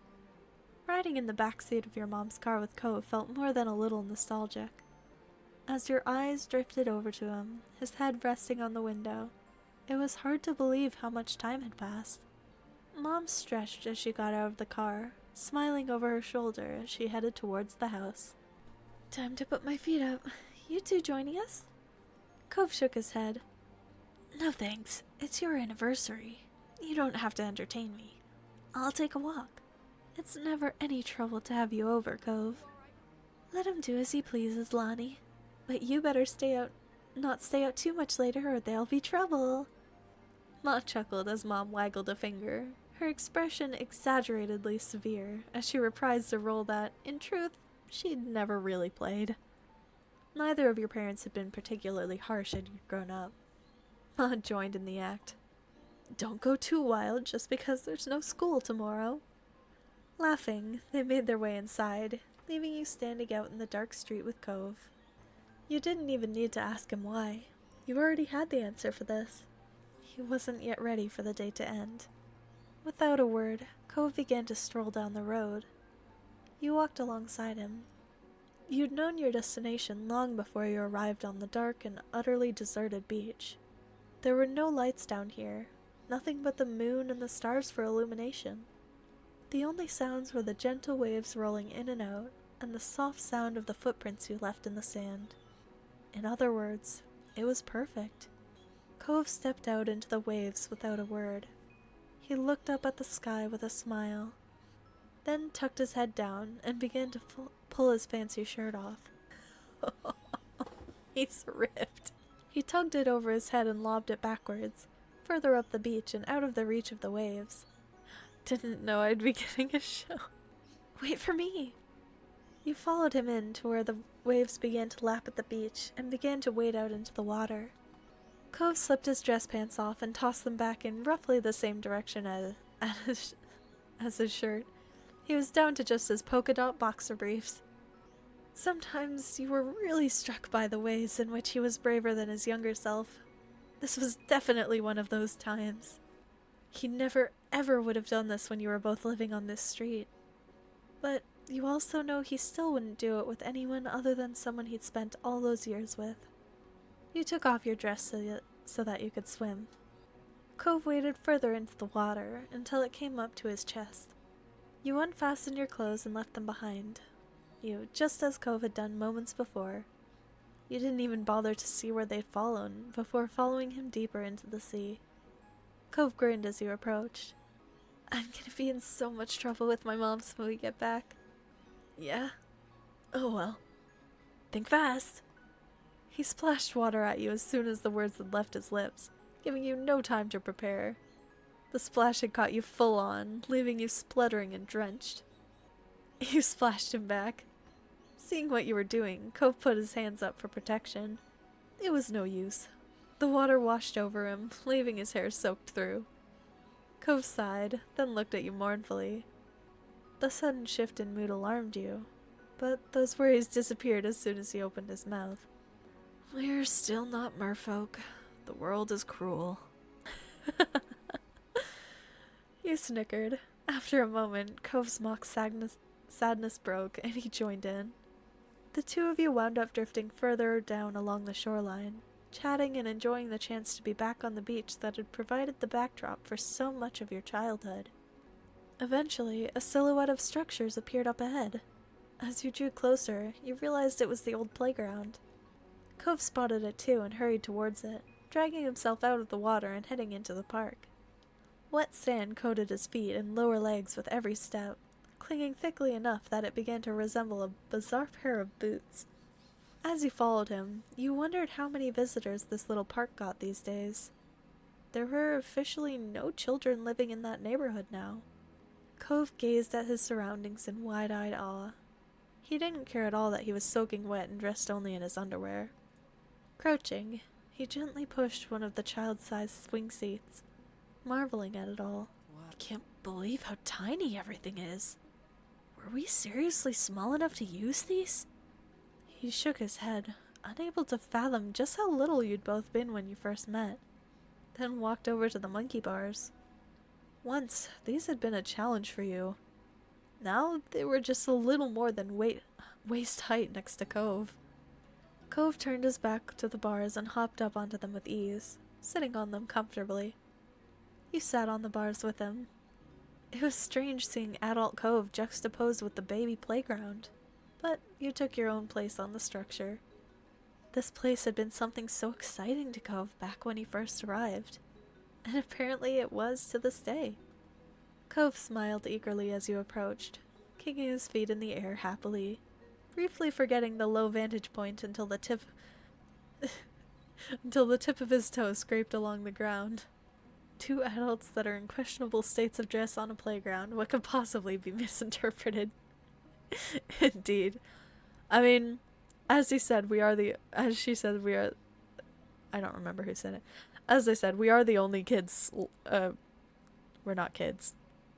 There are no kids left here, and it's late at night, so it should be alright. Hopefully. He continued to swing his feet, but with a little more care. You thought it was adorable. In this moment, you were home. It just so happened to be the place you'd grown up, but really, anywhere you could be with Cove was that for you.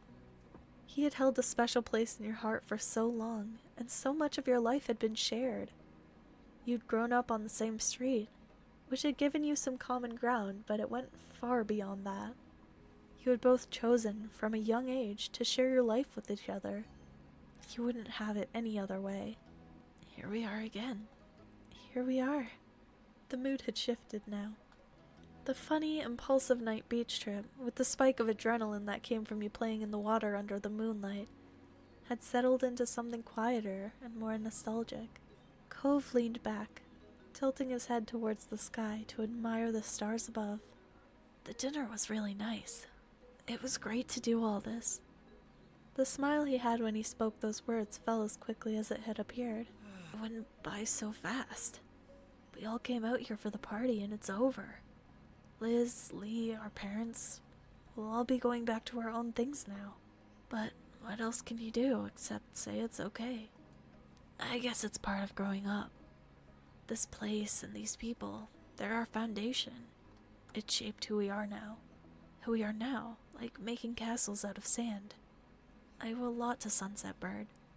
His eyes crinkled fondly, and Cove's voice was gentle when he spoke again. We had a good childhood, I think. We were really lucky. I think so too. Yeah, this is a nice place to grow up. He shook his head, sighing heavily. Alright. His smile took on an uncharacteristically harsh twist. You had a feeling where this was going. We better get home before your dumb parents who don't know anything get mad. Is he still mocking that kid? You had to laugh at the half-hearted impression of the sour kid you'd once encountered at this very park. He chuckled along with you for a moment before tapering off. I hope we don't get grounded. The jokes kept coming.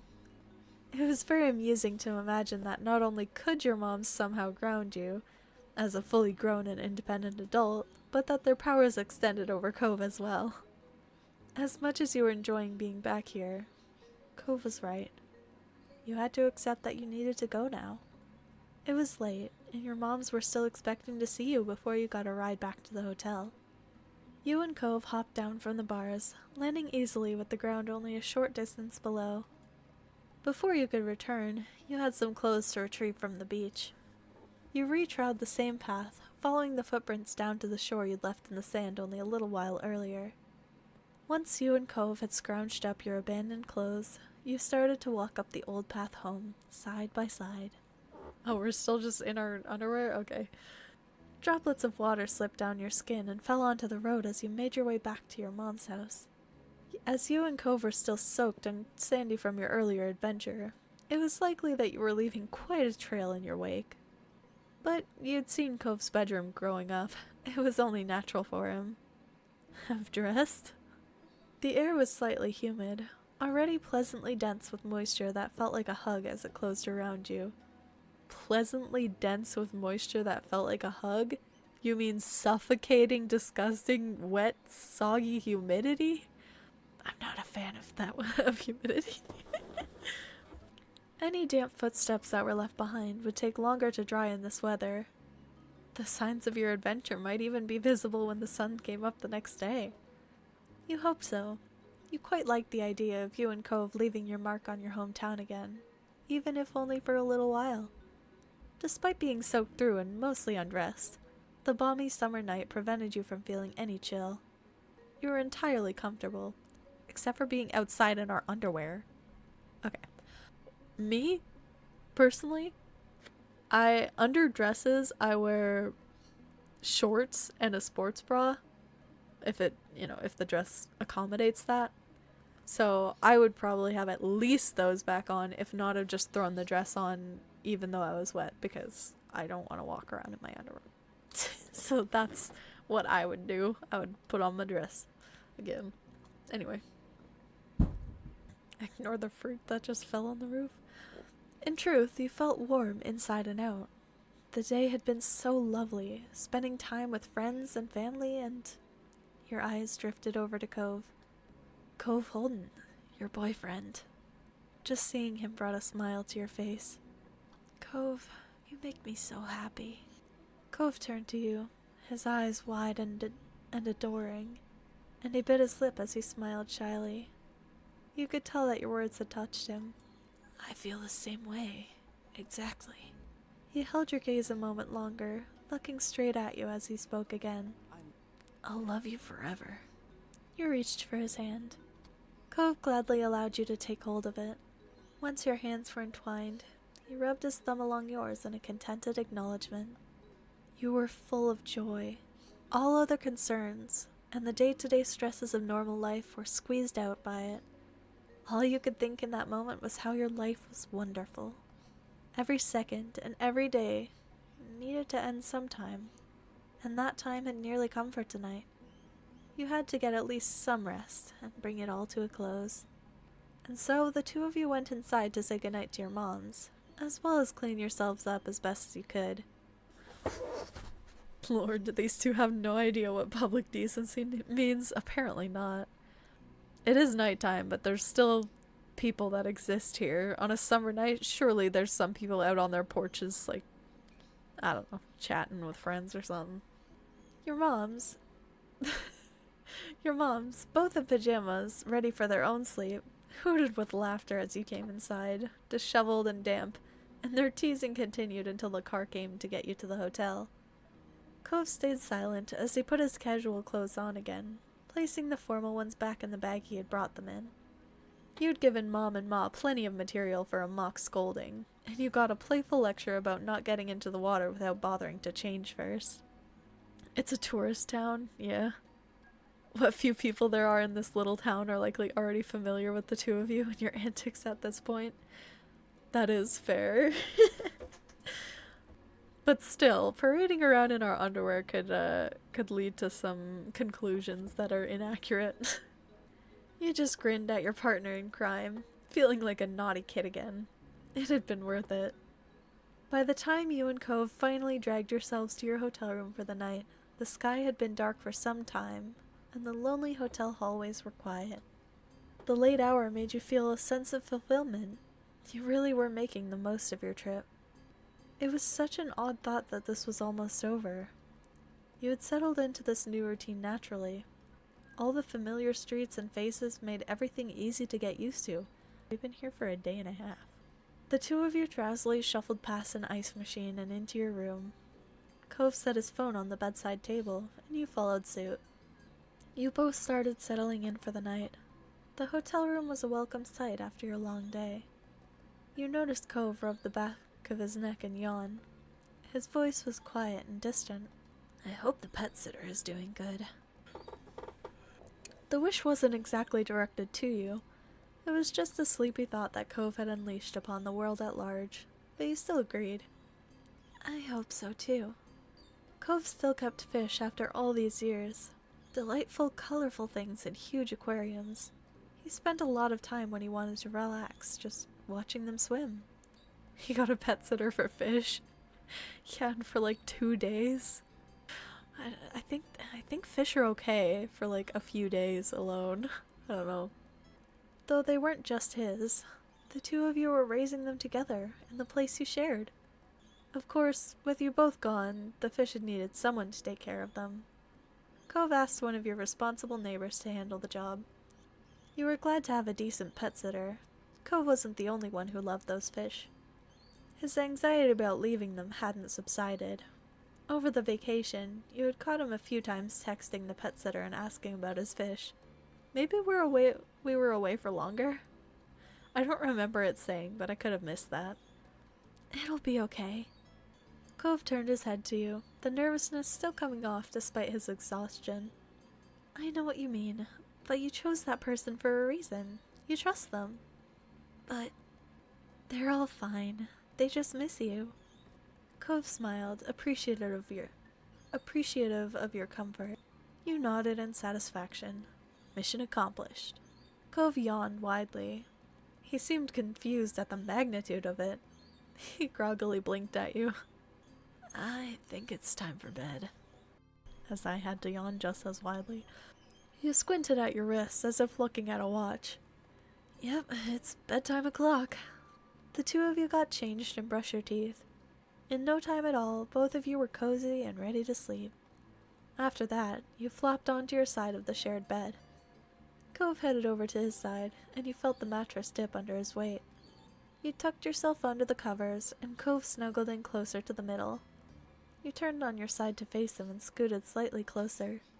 Your noses almost touched, and Cove watched you with a soft expression on his face. Cove gently spoke, his words like a lullaby. Good night, Gemstone. Night. Cove's eyes fluttered shut, and he let out a contented sigh. There was a warmth from Cove's body next to you. He was right there. Oh. What? His presence was comforting, perfect for lulling you to sleep. Expect that type of option. Your eyes fell closed sometime after. You were not sure exactly when, only the fact that they were now too heavy to open. You felt a mixture of bitter and sweet emotions. You were happy to be here, but sad it was ending. There was a relief that you would soon be in your own home again, but also wondering when you could return here. Potato will be disappointed. You are probably correct, Nintendian.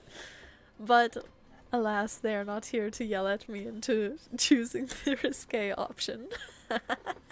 There were many more feelings swirling around in your head that hadn't even crystallized into thoughts yet. Paradoxically, you felt nice but also confused, but then also nice from the confusion. In the back of your mind, you realized that you really must be tired. Unsurprisingly, your exhaustion did not give you too much time to muse on your emotions, and in what felt like seconds, you were already dreaming. The dream dancing around your head became fragmented and faded until you couldn't remember a thing about them at all. You were growing more aware of the real world. Cove was gently waking you. You woke up feeling enveloped by warmth. Humming happily, you felt Cove's fingers trail up your arm. Closing your eyes again, you snuggled into Cove. I'm a disaster to try and get out of bed. You nuzzled into his chest, letting out a delighted sigh. The warmth of your breath sent a shiver through his body. You wrapped your arm around him, holding him there.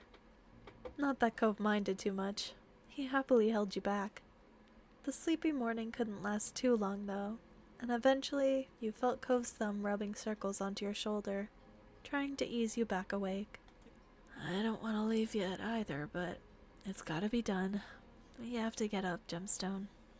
Once we get past today, we can spend as much time in bed together as you want, okay? Delighted, you nuzzled your cheek into him again. You could feel his fingers aimlessly drawing squiggles and circles on your skin. Man, I must be tired too, but misspelled 3-letter words. 4? Oh no, miscounted as well. Are you okay? I like the sound of that. You sat up fully. Oh no, here it comes. You sat up fully with a big yawn, stretching your back, then your arms, and lastly your neck before accepting the day. Axe and help. The blanket fell to the side while you swung your legs over the side of the bed.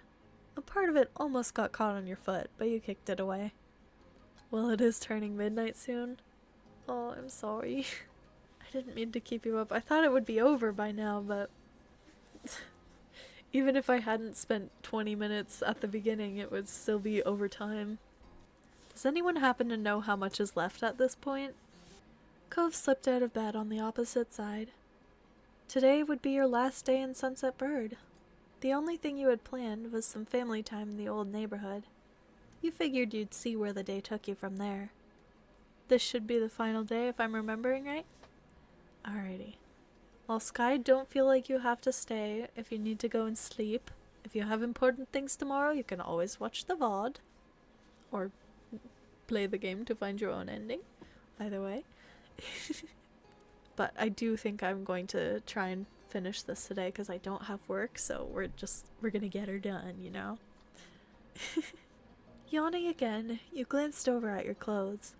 There was just one more day to live out of your bag. It's fine, I got coffee. Don't drink coffee this late. You're never gonna get to sleep. Hey, Gove, is there anything you'd like to see me in today? No, you'll look nice in whatever you wear. You always do. You knew from the tone of his voice that Cove was sincere, and his praise warmed your chest. Alright, let's get things going. Our families are waiting. Nodding, you and Cove swiftly finished getting ready in the small hotel room. Small. As soon as you had your stuff together and were ready to go, you were off. During the ride there, you and Cove decided to visit his dad's house first this time.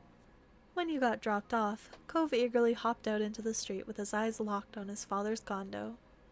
Your gaze fell on your boyfriend. He stood in the middle of the street where you grew up together, while the summer sun made him shine. Though he was the brightest light in your eyes no matter what. Oh, laws and land value mean nothing in this world. Apparently not. Alright. It was a beautiful thing. You wouldn't give up a single second of your time with Cove. Meeting him there, you were looking forward to how today's chapter would unfold. Cove strode up to his old front door and casually flung it open without bothering to knock once again. You followed at his side as he poked his head in. You closed the door behind you both. Hello. You found Cliff and Kyra in the kitchen, getting breakfast ready. Kyra was cutting an apple while Cliff was watching a frying pan sizzle. Cove's parents waved from across the room, not straying from their tasks. Good morning, you two. Yeah, morning and hello to you. I hope you slept well. Thanks for swinging by. You're more than welcome to join us for breakfast here, if you haven't already eaten, of course. We haven't yet, though even if we had, there's always room for more. Kyra chuckled. She put down the knife she had in her hand so that all her attention could be on her son. You're still my giant growing baby boy. Mom, please. Kyra didn't pay Cove's whining any mind. Instead, she put a finger up to her lip as she thought, her eyes on you and then glimpsing towards a window. I wonder, do you think your family's eaten yet, Gemstone?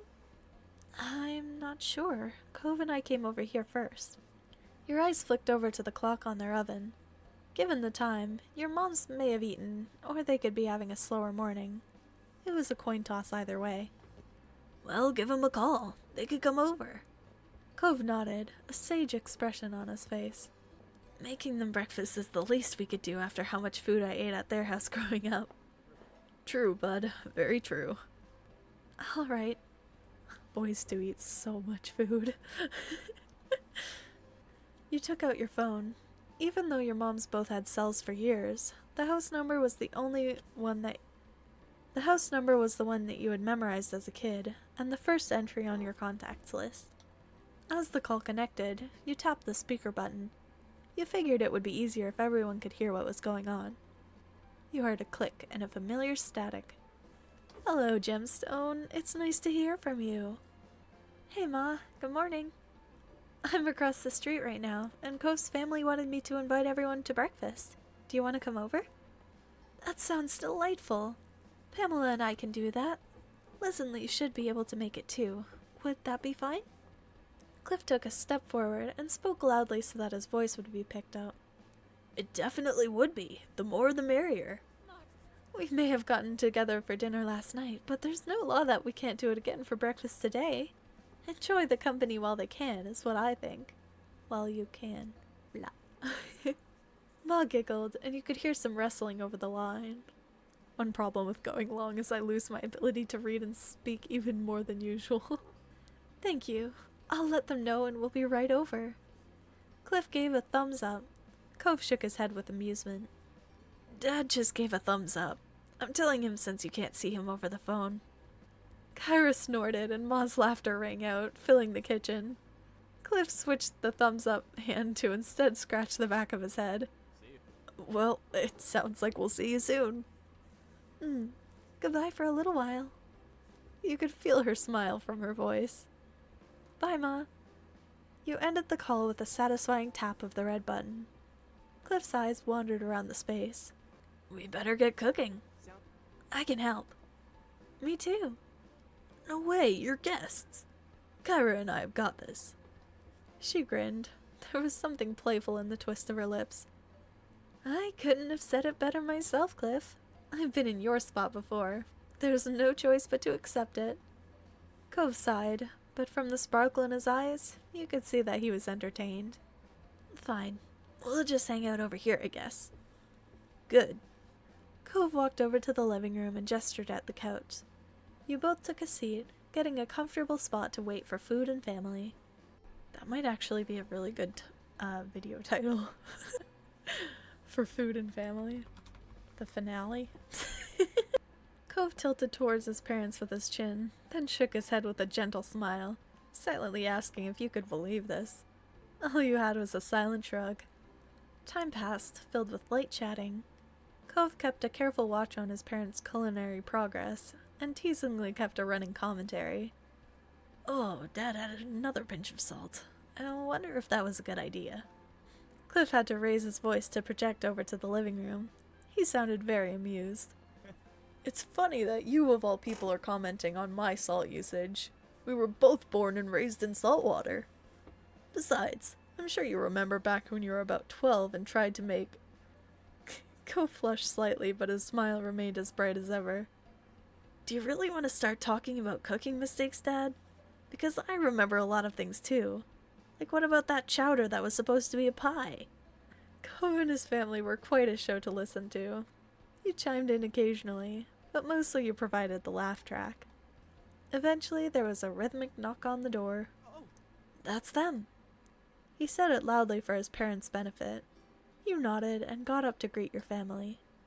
When you opened the door, surprisingly, there were no moms. Ah! The friends! Terry stood in front, with Miranda at his side. Derek waved from behind them. Hey, buddies. We came to see you two before you left. The plan would have been to go over to Gemstone's house next if you weren't here. Luckily, the two of you aren't too hard to find. What he said, and hi. Cove burst into happy laughter. His brows were high in surprise, not unlike how he looked after unwrapping a nice present. Oh, we get to say goodbye to them all again. Wow, thanks for coming. Hello. Kyra's voice carried through the house from the kitchen. Cliff likewise projected. Great, the whole gang will be here. You heard the sound of a cabinet open and shut. A pan clattered and the faucet turned on. Are we interrupting something? My parents' sister and cousin are coming over for breakfast. They should be here in a few minutes. Yeah, but my dad always makes a ton of food anyway. It's no problem for you guys to join. Cove waved off their concerns before pausing with a thoughtful hum. The only real problem is, do we have enough places for all these people to sit? He peered back into the house and started counting the dining room table chairs and bar stools. 5, 6... Cliff interrupted when Cove began trying to use his fingers to connect the different chairs to different guests. Don't worry, some people can squish together on the sofas. It'll be fine. This really is going to be a party. Well, I'd be happy to accept the invitation. Yeah, you'd have to be crazy to skip out on this. Thank you for making room. We're really glad that you came. All the voices. Your three friends finally piled into the house. Before they had a chance to settle in, the doorbell rang. Only Miranda had sat down. Now that has to be them. People laughed as he walked back over to the door and opened it up. He was right this time. It was your parents, Liz, and Lee all crowded on the front steps. They squinted into the house and were surprised at just how many greetings were said. The sheer force of the chorus of hellos was impressive. How did they beat us here? How early did Gemstone call you? We're literally across the street. Terry snorted at your sister's confusion. He seemed quite pleased with himself. We were a surprise. We called ourselves. Very cool. Cliff smirked as he adjusted the settings on the stovetop. It's a little more crowded than expected, but we're making it work. Cove led the final group to complete the picture inside, and they took the chance to greet you, along with everyone else. When the excited energy buzzing around the table started to calm, you had a second to truly appreciate this view. The most important people in your life all together again. It still felt too good to be true to have everyone here. And then you noticed that Kyra stood back up. She clapped her hands once in a satisfying smack. I hate to interrupt, but I thought you'd want to know that the food's done cooking. Cliff crossed the floor to place a pile of silverware on the table, and then he dropped stuff off on other surfaces around the rest of the living room. When he was done, he gestured towards the food. The plates are in the kitchen. Serve yourselves and sit wherever you'd like. The guests happily formed a line, and the meal was steadily passed around. Before long, each person claimed a seat in the Holden living room area, some at the table, others on the kitchen island, and some situated at the couches. Conversations trickled across the various clusters of friends as everyone dug in. Cove finished his plate in record time with a pleased sigh. He put his fork down and surveyed the room. This is really cool. Just how we're getting to do this kind of thing. I like this too, Cove. I hope we'll be able to make it happen again. Of course, there will always be more reasons to get the gang back together in the future. Yes, the two of you might even dare to celebrate your yearly anniversary. Gasp! Every year! The smirk on Liz's face grew only wider as your moms giggled at her teasing. Ma shook her head, chuckling softer now. Liz, shush. Honestly, we just might. You made a good point. It does come around every year. You should. Seriously, you deserve a big celebration for your magical day. The kids are right. You've got a lot of people who want to appreciate you. You gotta give them a chance. It's true. I know I have a lot to thank you for. There were more nods of agreement around the room, and your moms took each other's hands for support. Neither were expecting so much encouragement. We'll think about it. She'll think about it, and I'll tell Lanny to stop thinking so hard if she doesn't agree. Pam. Good job, Mom. Now with that settled, let's continue to enjoy this perfect gathering. Eh? Who am I adding? I just want to see who it says. Ah. It gives me the option to pick everyone. Let's just say agreed. Shiloh, chose not to engage with us. Jeremy, that's making a mean joke, I believe. And Baxter, we knew him for the one summer, but it's been years since then, so I feel like that's weird. Agreed. There was a playfulness in Kyra's stare as she scanned the room. She slowly placed her index finger on her chin. Now that I think of it, there's something I haven't done in a while. Eyebrows were raised at Kyra's incomplete thought. She was wordlessly urged to continue. Kyra didn't hesitate. Look through all the photos Cliff has here. Wouldn't that be fun for all of us? Oh, we're gonna embarrass Cove? No. What? Mom, why would you say that? Practically all of those photos are of me. And that's why. Embarrassing my baby boy is just one of the perks of being a mom. Much to Cove's dismay, his mom was thoroughly entertained at his outburst. She winked in your direction. Meanwhile, Cliff eagerly stood up with a wave of proud affection for his son, and completely missed Kyra's teasing intent. I think that's a great idea. Anyone else interested in the pictures? Oh no. Poor Cove. I am. Lee shot her hand up before Cliff could even take a full step. Terry and Miranda snuck each other a glance before nodding with matching grins. That sounds swell. That would be lovely, Cliff. Mom tried to hide her amusement behind her hand, but she couldn't stop the snicker that slipped out. Oh boy. Poor Cove. Everyone loves to pick on you. Only out of love. A snort and giggle slipped out of Liz before she could hide her mouth with her hand. She shook her head, feeling embarrassed by Kyra's knowing smile and unwavering gaze. Of course. Cove buried his face in his hands and sighed slowly. His shoulders deflated in defeat. Fine, we can take a look. Everyone happy with picture time? Yay! Yes! They both excitedly raised a fist in victory. Smaller cheers worked their way around the room. Your friends and family were delighted with this turn of events.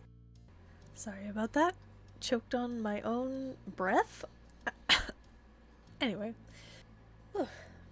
Mr. Holden flipped open his faded album of physical pictures. He held it up to his face. The corner of his eyes crinkled, and though the book covered much of his face, you were certain he was smiling fondly. But he didn't keep it to himself for long, laying the family album on the dining table. You and the rest of the party gathered around to get a peek. Oh, that's so cute. He looks so mad. The first picture on the first page was Baby Cove in a cute little onesie. There were several coos and ahs from the group, and Cliff's eyes were shiny with tears as he sniffled. He's grown so much. Even as a baby, you look unimpressed. Even as a baby, you look unimpressed. Sighing loudly, Cove crossed his arms. His pout grew worse, and it only put a wider grin on your own face. He was a perfect match to the younger self-captured in ink on the page. Oh no. My baby boy was a very quiet child. I probably had a lot on my mind. That's never changed. What was there to think about? Snack time versus nap time? Cove scowled. Meanwhile, you and Kyra couldn't help but crack up into fits of laughter. After breakfast and the photo showcase, everyone decided to stick around. Hanging around Mr. Holden's house turned into taking a walk around the neighborhood. Then for lunch you switched over to your mom's condo. It was a really good time, enjoying each other's company. But eventually the sun began to set, and there was nothing else to delay your friends and family from going home. Inside your mom's house, the home you had been raised in, the group was taking their time saying their goodbyes. It was tough for you, your family, your friends. You knew what was weighing on the mood. It might be some time before you'd see one another again. It was a pleasure having you all here, and you're welcome to come around again any time. Ma wrapped an arm around Mom with a light chuckle. Mom leaned her head gently onto her wife, and they both beamed. Absolutely. I know we're all adults with our own hectic lives, but we appreciate the time taken to visit. Snorting, Liz crossed her arms. She leaned one hip out to the side while her lips curled teasingly. You make it sound like it was such a struggle. Some of these people still live here, and it was a vacation for everyone else. Even so, it was very thoughtful, and I hope everyone has a safe trip home. Kyra clapped a hand on Cliff's shoulder. He was puzzled as she leaned in so he could hear her. That means you too. It's dangerous crossing the street. Remember to look both ways. Hey now. Yeah. Good luck with all the important grown-up things I'm sure you'll have to do when you're all out of here. Definitely. I'll give updates next time something exciting happens. Or something lame so I can vent about it. How nice. I'm glad you won't be forgetting the little people. Never ever. I'll keep in touch too. You better. Well, me and Randy aren't going far, so we can keep an eye on the town for the rest of you. Nothing will get past us. Right. We'll make sure everything is okay. No need to worry at all. That's kind of you. Miranda and Terry gave each other pleased smiles, already committing to their self-appointed task. Derek scratched the back of his head, wearing a pensive look. It's always sad when I have to leave this town. It happens too often, but at least there will be people looking out for Sunset Bird. That makes me feel better about it. After a pause, Mr. Holden gave the younger folks a thumbs up. That's all great.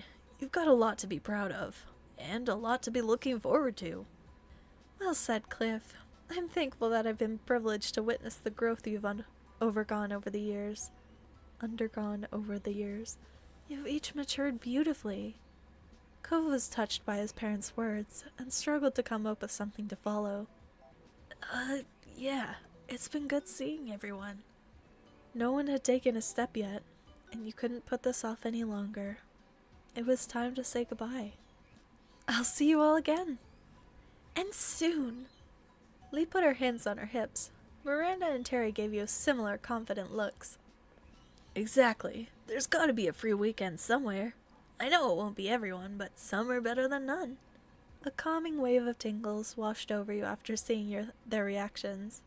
You knew that it wouldn't have to be too long before someone made the trek out for a short visit. Afterwards, there was more snuffling and hugs. A lot of hugs. Then people started trailing out into the street, seeing others off. Your friends and family got into their cars and left the neighborhood. By the time things had fully settled, you realized that the sun had set. Earlier, you and Cove decided on having a car pick you both up. Neither of you wanted to bother your parents after such a long day. It would be a little while longer before it would be here, though. It was the right choice, as both sets of parents shot you weary looks. The four seemed ready to call it a night. It didn't take either you or Cove very long to assure them that it was okay to head home and go to bed. With one more round of goodnight and goodbyes, your families returned to the condos. Then the only people left on the street were you and Cove. Cove closed his eyes, humming happily, while he waited for it to pass. He stared up at the sky. His hands were in his pockets, and his shoulders were relaxed when he caught your attention with a tilt of his head. Can you guess what I'm thinking? Well, at the moment you were in the neighborhood you grew up in together. With some time to spare. You rolled your shoulders back and pretended to crack a few of your knuckles. An amused look fidgeted on Cove's face while he observed you silently. Could you perhaps be thinking that the fireflies are out now? Right. Do you want to go to the Poppy Hill before we leave? Always. There was an eager bounce in your step as you and Cove crossed over towards the hill behind your mom's house. Side by side, you stared out at the view in awe. As you imagined, the hill was dotted with the glowing firefly light. It perfectly reflected the memories of childhood held closely in your mind. Cove sighed contentedly, seeing them across the hill, waving in around the blades of grass and the stars above. Eventually, Cove moved his attention back to you again. There was a dazzling brightness there in his expression that quickly morphed into something more mischievous. Want to catch one? He asked, raising a curious eyebrow. But then he didn't wait for you to respond. Cove bolted off after the first firefly that happened to dart past his nose. You went chasing after the next firefly that caught your eye. Well, be careful. A particularly bright firefly zipped past your face, and you just couldn't let it go. You chased after it, all over the hill. Every so often, you and Cove would pass by each other, moving in opposite directions. This time you gave his shoulder a light shove to get his attention. Any luck? Not yet. The pursuit for fireflies continued until a handful had been caught. Cove crossed over to you with a bright grin that could rival every twinkling bug and star around you. Cupped between both of his hands, Cove carefully held a firefly. The corners of his mouth twisted before a few giggles escaped him, and you knew that feeling well. The way the firefly would buzz around, tickling the palms of your hands. Cove's eyelids fluttered open, meeting yours. He watched you with a complicated mix of emotions, heavy with the weight of 15 years of history, of memories. So we're 23 now. Hey, that's fine. It's really a relief that I got to see the fireflies. This trip wouldn't have felt complete without it. Yeah, I think you're right. You spotted another firefly lowering to your eye level before looping up to the top of Cove's head. It landed right on his hair, and you smirked. What? You have a very tiny firefly hat. I do? Right before you could answer, the firefly took off and disappeared into the night. You gave it a tiny wave goodbye. Well, that didn't last very long. That's too bad. I'll remember them as my tiny hat forever. Me too. Taking a deep breath, Cove held your eye. He appeared to be conflicted about what he wanted to say next, and you waited for him to make his choice. It's so strange not to live here anymore. Most of my life, neither of us were ever really away from Sunset Bird. Well, unless one of us went on a trip somewhere. Or when both our families took trips together. Remember that? He chuckled, losing himself to fond reminiscing. You couldn't help but match his grin. I like that road trip one a lot. Though, I don't think we all could squish into that RV again. We're way too big. Laughing, Cove shook his head. His brow creased the longer he sat with the thoughts spinning in his brain. Those visits back then with my mom. I remember what a big deal they felt like then. To be away from here without anyone else coming for a whole few weeks. Oh, how little I knew. You nodded. Worrying about grades, making curfew, what would Mr. Holden spring on Cove next? Those were all huge deals when you were a kid. Looking back, it was easy to see how everything was going to work out. After that, Cove became quiet, simply gazing into your face. The way the lights around sparkled in his eyes reminded you of moonlight reflecting off the waves in the ocean. There was a depth to it that you could hardly grasp. A part of you felt compelled to speak, to do something, but you were entranced. Cove held you completely in place as much as the firefly. His next words came out as a whisper. I love fireflies. Every time I see them, it makes me happy. It makes me think of you. The lasting eye contact finally broke as Cove let his eyes shift towards the hill. Fireflies and you are linked together in my head so strongly because of all the time we've spent together with them, and because they're kind of like the feelings I have for you on the inside made real. A soft, warm light that's fluttery and tingly and all around me. Oh, that's so sweet. He faced you completely once more. His eyes were now glossy and even fuller with abundant affection. Cove then opened up his hand, holding the firefly settled there towards you. He was wholeheartedly offering it to you. The significance of the gesture wasn't lost on you after he'd confessed what fireflies truly meant to him. Suddenly struck with emotions, the words cracked in Cove's throat. He smiled wryly and continued on. That night, the summer when I moved, where we all went to catch fireflies, was one of the first truly, completely, purely happy memories in Sunset Bird. Even when I had good days back then, I was so sensitive I usually ended up getting upset over something at some...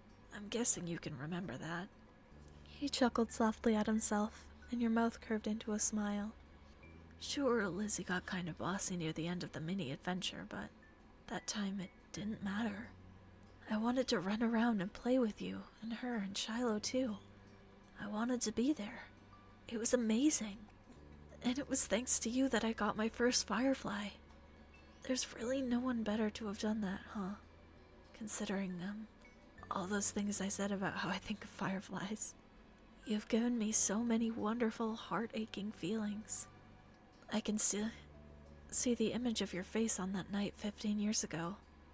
Tiny and precious, smiling at me brightly as clearly as I see you the way you are now, right in front of me in this moment. And you weren't there when it happened, but even when I got back home, to a place I didn't think was my home yet, I was still excited. I told Dad about the cool things we did, and he listened to everything I said. It all meant a lot to me. I'll never forget it. He closed his eyes, sorting through all the emotions you were certain were swirling around inside him. You know that night years ago? The one after the Orca event where I snuck into your room with a firefly? I wanted to tell you what I said here, about what fireflies meant and about the feelings I have for you, but I didn't. I couldn't. Not directly, but at least it was implied. A little bit. He shifted on his feet. Remembering his prior shyness brought out a sheepish countenance in Cove during the present. Then Cove's stuttering laughter burst out from the tension. I was able to do it, though. Eventually. I'm glad I did. I'm glad you gave me a chance and the time to take it. But... His nervous giggles finally settled out as a more contemplative tone came to his voice. This time I'm not gonna wait for another moment. There's more I want to say tonight. He had been speaking to you so familiarly. so sweetly, but then his tone became hard. It was more serious than you'd ever heard in your long history together. Gemstone. My brain is just supplying a dramatic zoom on a firefly's overly realistic close-up insect face. Beautiful. Oh no. I promised you I'd always be there whenever you wanted. I meant it then. I still mean it now. I mean it more than ever. Cove. He may not have said it directly, but you had gotten the message clearer than if he had shouted it from the rooftops, and Cove knew it. Your eyes began to water. Cove's legs shook despite talking straight. His entire body had gone rigid. He winced while trying to force his joints to actually move.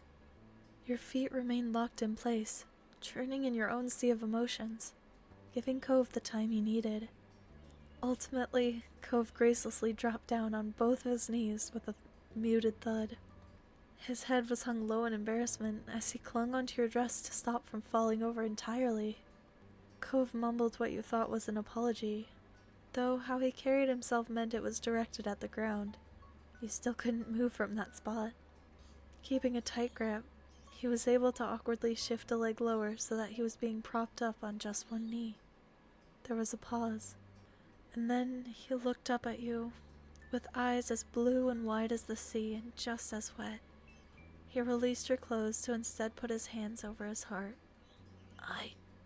Gemstone. In a small, fragile voice he spoke. I love you. You mean so much to me. I don't even know what life would be without you. Tears fell heavily, and the words dropped out as painfully. I'm sorry. Have I ever been able to handle a major romantic moment in our relationship well?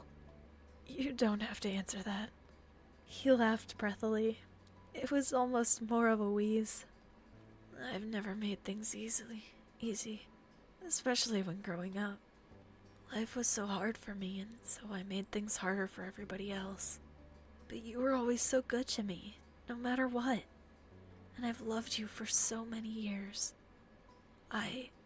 He continued to sniffle as he made a few false continuations of unintelligible stammering. Eventually, Cove found what he wanted to say next. Thank you for being my girlfriend. Thank you for letting me share the loft instead of having to sleep on the floor when we went on that trip with our families. Thank you for defending me from Jeremy. Thank you for standing up to Lizzie when she would be mean to me. Thank you for putting up with me when I'd panic about stuff outside of my control. Cove's eyelids squeezed shut in an attempt to stop himself from rambling further. You had to stop yourself from interrupting. You were so touched already, but wanted him to finish. Cove's outpouring of gratitude accumulated in a final piece of appreciation. And thank you for being such a patient person. I know I kept you waiting for so long. He took in a slow, controlled breath, and then, without stuttering or stopping, said the words out loud. Gemstone Hosuki, will you marry me? I will. There's nothing that I'd want more. Cove collapsed forward, catching himself with his hands before landing face first into the grass. The poppies around his face fluttered from his grand sigh of relief. Oh my gosh. Thank you. Eyes filled with fresh tears, he lifted his head back up to smile at you with all the love in the world. Thank you. I know that's all I've been saying this whole time. I'm sorry, but just thank you for being here and for being the one I get to be with. Somehow, all you could think was that it was him, Cove Holden, the man you loved, and now the person you were going to marry. You never have to apologize for that. Then, you got down in the grass and kissed him. You couldn't hold back any longer. You launched yourself at him and knocked Cove over on impact. He laid flat on his back now. His eyes were wide, but swiftly pulled you against him, as close as he could get, desperate to feel you. You leaned forward and kissed your fiancé. He kissed you back lovingly, and you could feel the smile on his face. The place where you met, where you grew, where you fell in love, was now the place where you shared your life together, where your shared life together truly began. Your eyes drifted closed to let yourself experience it, to anchor yourself in this moment and hold on for as long as possible. You, the both of you, never wanted to let go. You were certain of it. The rest of your days would be spent side by side. It was all you'd hoped for. When the swirling excitement of your new engagement relaxed back into the more familiar style of gentle comfort your relationship brought, Cove stood up. He lifted you along with him. Oh, and I do have the ring too, if you want that. It's just, sentimentality. The firefly felt better to me. That's so cute. You instantly laughed. That was exactly like him. Cove chuckled bashfully, picking a stray strand of grass off his pants. You were thrilled by the turn of events that unfolded here. Your dream had been for Cove to propose, and he never disappointed you. Suddenly, Cove's now wide eyes snapped to yours. How are we gonna tell people? We're leaving early in the morning and it's really late now. Should we try talking before we go? The two of you put your heads together to come up to some kind of decision for this predicament. Maybe we could try calling your mom's house phone? If they hear that, it'd mean they haven't really gone to bed yet. If they don't, they probably won't even know it rang. Calling their cell phones might wake them up. And I could do the same for Dad's house. Yeah, that could work. In sync, you and Cove dug out your cells and began to call the respective homes of your families. Cove stepped to the side as his father presumably picked up. You couldn't pay attention to his words for long as Mom answered your call next. Osaki residence, how can I help you? Hi Mom, it's me. I wanted to see if you were awake without bothering you if you'd gone to bed. Yeah? Who raised such a thoughtful person? I'm impressed. She chuckled at her own comment while getting quieter. You could tell she was pulling her face away from the receiver. Lonnie, Gemstone is on the phone. When she spoke again, it came in loud and clear. She's coming on over. Oh, You twisted your head to the side after hearing Cove's exclamation, and saw him tap on his screen to switch things to speaker mode. Say hi, Mom and Dad. Gemstone is here, and so are her moms. Sort of. They're on the phone, too. You quickly followed Cove's move and let your moms be on speaker. Hey, Osaki family. Good evening, ladies. Hello, it's nice to hear from you. It's been all of 10 minutes. Agreed, even though it's unexpected. What's happening, kiddos? Well, the thing is, we, Wait, I'm gonna call Liz. Pam, get your phone. You can call Lee. What? You don't have to do that. I want to, sweetie. This is news they're going to enjoy hearing, isn't it? I'm certain they won't mind. Everyone knows exactly what's up.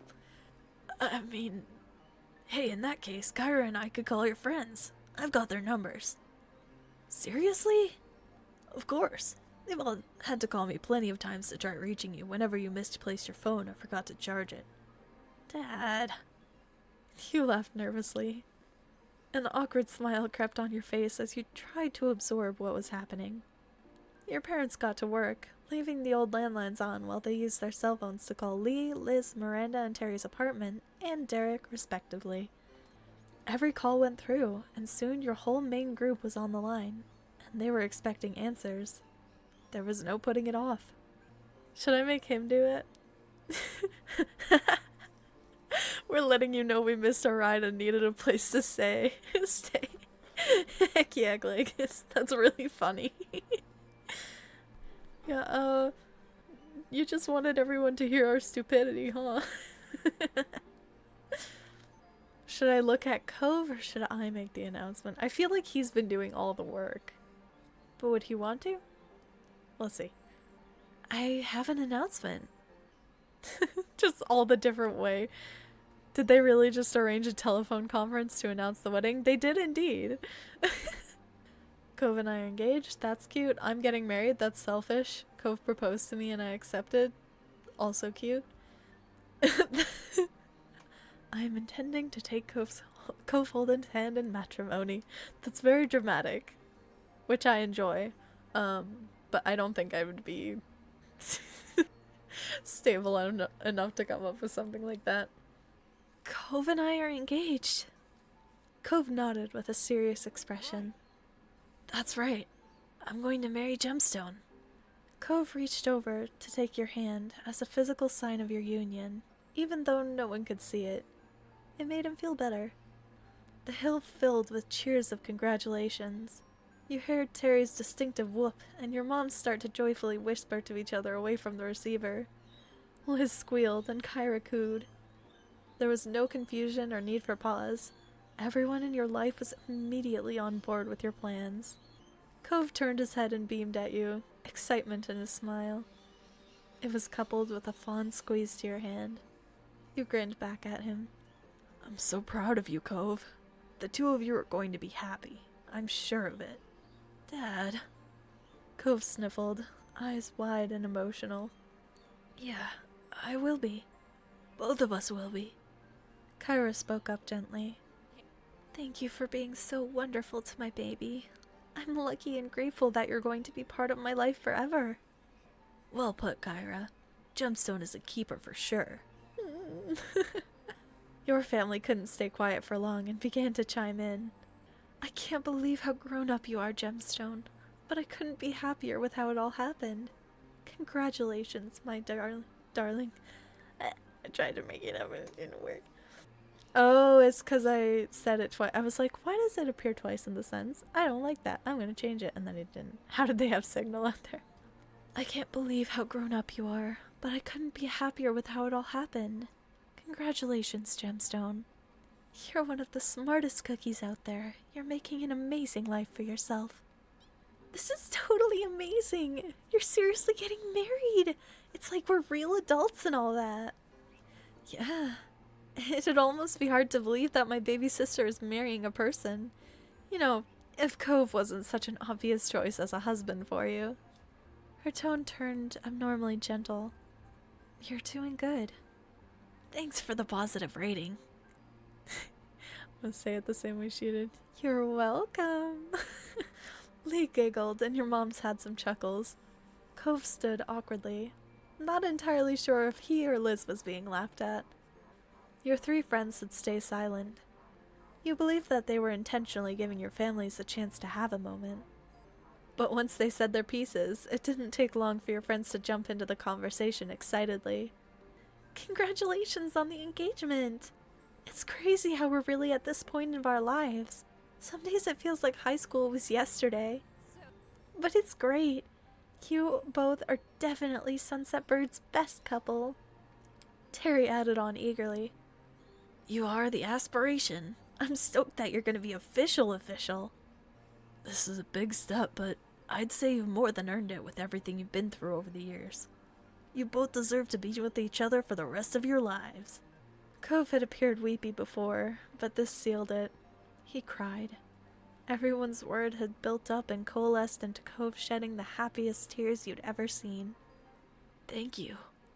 These were people you cared dearly about, and they were so happy from your engagement. It was heartwarming. Good luck, kiddos. You've got a journey ahead of you. Cliff agreed with a chuckle. They've known each other for 15 years already and still haven't gotten sick of each other yet. How hard could making it work for the rest of their lives be? For the two of them, not difficult at all. You all better come around again for the actual wedding. You kidding me? I'll be the first one there. Liz snorted through her phone. I'll be there even if you forget to send me an invitation. You don't get to escape me that easily. Wait, is that your way of inviting us? To your wedding? Cove glanced at you and shrugged. He didn't have a problem with it. It was efficient. Everyone on the call should be invited to the wedding anyway. Why am I surprised? Everyone started laughing. To your satisfaction, it seemed like they had already started planning to be guests. But ultimately, the night was growing late, and the many phone calls all had to come to an end. After goodbyes were shared, you were left with just one another again in the quiet space of Poppy Hill. I think that was nice. Me too. We have to go to the hotel now, huh? Yeah. You took one last look at everything around you, breathing in the summer air. The ocean salt tickled your nose. Take care of the hill for us, little fireflies. Trailing a few steps behind Cove, you looked back down the hill. You spotted your childhood home immediately. I'm grateful we could come home here and see how things are without us. It was nice. It really was. With Cove right there along with you, you made your way down the hill. With the same stars above trailing the way, your last night in Sunset Bird was closing out. You were lost deep within a dream, adrift in the current of your unconscious mind. Cove was with you even there, his presence strong as your mind flitted from scene to scene, the logic of the conscious world melting around you. Something jolted you from your slumber, the visions you'd constructed slipping away even as you scrambled to catch them. It had been a good dream. You opened your eyes to an unlit, unfamiliar ceiling. The darkness permeated the room so thoroughly that you were sure it was still the middle of the night. As your eyes adjusted to what little light there was to catch on to, a smiling face cozied itself right above you. There he was. Good morning, Gemstone. The grin was bright enough to make it seem like maybe the sun had risen after all. Oh, it's my dream come true. You cooed. Naturally, you weren't surprised to see him, but that didn't stop you from enjoying it every time. His expression softened at your voice, the tender affection in his gaze obvious despite the dim space. You kissed him. Propping yourself up on your elbows, you leaned in towards him. Cove read the intent in your movement and bent down, meeting you halfway in a kiss. I'm guessing you woke me up for some reason. Are you ever gonna let me know? Well, this is our last day here. Everyone might still be asleep, but if we get up now, we can at least see the neighborhood. Do you want to? Of course. Great. Then he held out one of those hands to help you get up too. You took it. Cove's grip was strong as his fingers closed around yours. He pulled, tugging you up with ease. Before you could head out, you and Cove both needed to get dressed. You did so quietly. The strangeness of the hour meant that your body seemed less coordinated than usual, each article of clothing a new puzzle, but you managed it. The two of you were eventually ready to head out into the wide world. Dawn still hadn't broken when you left the hotel. Yes, yet it was easy enough to get a ride down into Sunset Bird. The journey was peaceful. You might have expected sleep to attempt to claim you once again, with the sky still so dark, but Cove's excited energy was infectious. Morning was finally starting to come over Sunset Bird as you arrived, almost like the sun itself wanted to be there to welcome you. Cove turned towards you, his eyes sparkling with anticipation. One more summer beach trip? You laughed, nodding to reassure him, as if there was any alternative now that you were here and he was looking at you so eagerly. Yeah, one more. You could have taken your time getting there, dawdling under the morning sun, or you could have taken the short walk at a regular pace. And both of those would have been just right for some other occasion. But this time, without either of you saying a word, you and Cove set off sprinting. The two of you tore gleefully down the street towards the beach, as excited and as ungainly as the kids you had once been. You were laughing with joy at the absurdity of it all, being here at the break of dawn with the boy who you'd once discovered on the nearby hill, who never completely grew up. As it was still early, you did your best to keep the noise down. To the side, you saw Cove covering his mouth to stifle his own giggles, similarly aware of the people sleeping in the condos around you. You thought of what the mean old not-grandparents would have said if they could see you now. All you could do was continue running and stumbling down towards the beach, away from the residences and their sleeping occupants. It was only a few minutes before you arrived at the expansive ocean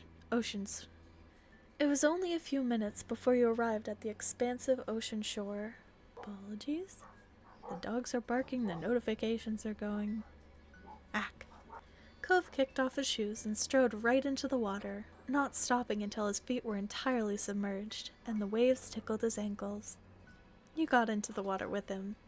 After slipping your shoes off, you let the sea flow over you. It was cool against your skin, but not as cold as when the wave pulled back and your wet feet were exposed to the air again. I would be stumbling too if I only got like 3 hours of sleep and then decided to try to sprint. Yeah, no kidding. The two of you stood there, watching as the sun continued its ascent over the horizon. Silence fell between you until finally dawn had fully broken. Even then, Cove spoke in a whisper. I can't believe it's over. I can't either. A ghost of a smile crept over Cove's face, like the sun peeking out between clouds on an overcast day. Ooh, cute. Cove reached out and enveloped your hand in his, pressing your palms together tightly.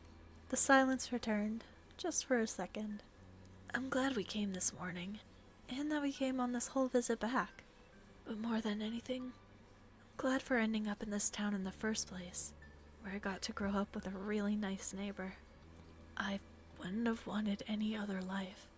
Cove looked over at you out of the corner of his eyes, not turning his face away from the sea.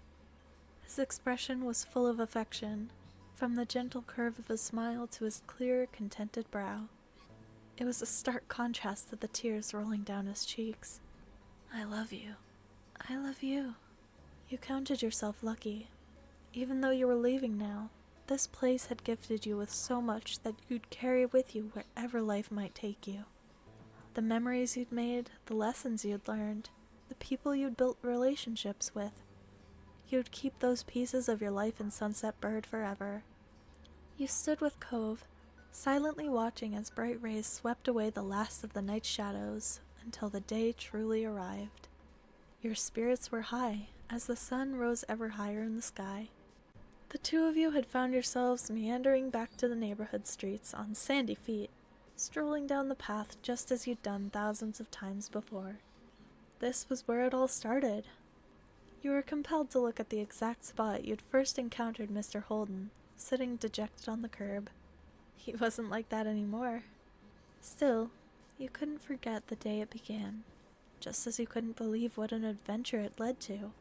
Things had never been the same since that moment, and you couldn't be happier for it. Your mental lingering on that meeting had turned physical, causing you to stop in your tracks. It was only when you heard Cove's voice calling your name that you remembered when you were and realized what you'd done. And what a present it was. A shining sun, a clear blue sky, and Cove by your side. All the most natural things in the world. So, what's the next step? You watched Cove expectantly, waiting for him to guide you forward from here. There was a crinkle around his eyes as he laughed. It's up to you now. You're giving me too much power. Aren't you worried about it going to my head? Cove smirked, shaking his head. It's okay. Don't worry about it. I'm listening, so go ahead. His eyes met yours, holding your gaze. I believe in you, Gemstone. No matter how much time might pass, there were some things that you could count on to be constant.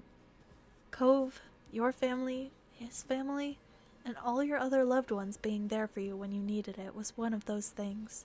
Since the beginning, and for always. They said the name of the game. Knowing they were there, and you would never be truly alone, made the future look all that much brighter. I just want to wait and see what happens. The world was full of possibilities, even in this little town. You never knew what you might stumble across, even in the places you knew best, if you kept your eyes and mind open.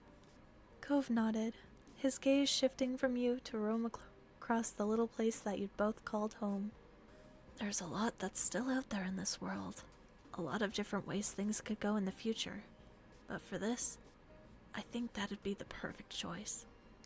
You beamed, his approval of your suggestion lifting your spirits ever higher. Your days growing up in Sunset Bird had been so wonderful. Even the prospect of leaving again made your chest ache. Yet you weren't going to let that stop you. It would be hard, but you knew that it would still be here, waiting whenever you wanted to return.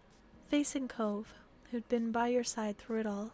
You knew that one day you'd look back on these memories now just as fondly as you reminisced about your childhood growing up here. Each happy moment you experienced became only a memory of what used to be. But that was what life was, and it was okay. As it was from the beginning, and continuing like that for always, life took another step forward. Thank you for beginning a life here. You can come back again always. The end. Oh, so beautiful. Wow. That was awesome. How wonderful. What a lovely game. And here's where the wedding DLC would kick in. But congrats on your first playthrough. There's wedding DLC? Oh, I might have to get the DLC. Oh, wow. Yeah, look at that. Derek Baxter, Cove Wedding, 1, 2, 3. Heck yeah. I'm considering it. I may look into that in the future. Not me checking how much the wedding DLC is. Cove Wedding Story, $4.50. The entire set runs around $20 to $25, I think. Yeah, it looks about that. Yeah. I might do the wedding DLC. We'll see. It's not very much, and this game is absolutely wonderful, and I kind of want to see the wedding, and I want to support the creators because this has been amazing. So, no promises, but next time, maybe we'll look into a wedding DLC. Maybe we'll continue our experience with this game a little bit longer. But that is going to be it for today. Thank you so much for sticking around for another very long stream. But we did make it to the end of the base game. So if you're interested in trying other paths or exploring other options and you haven't already, please do. Such a cute game, and there's, I'm sure, so many different things, like different talking options and even some major points that I might have missed. So check it out for yourself if you're interested. I think I might get the wedding DLC. I have some Steam credits that have just been sitting there for ages, so next week maybe we'll be back for a little bit of a wedding, or maybe I'll wait. Maybe I'll play something else in between and then come back for the wedding after that. We'll see how it goes, but thank you so much for watching. I hope that you've enjoyed this story. Huge thanks to Simple Potato Farmer for suggesting this game. If you have any suggestions of other games that you'd like to see me play, let me know. But other than that, farewell and have a wonderful day.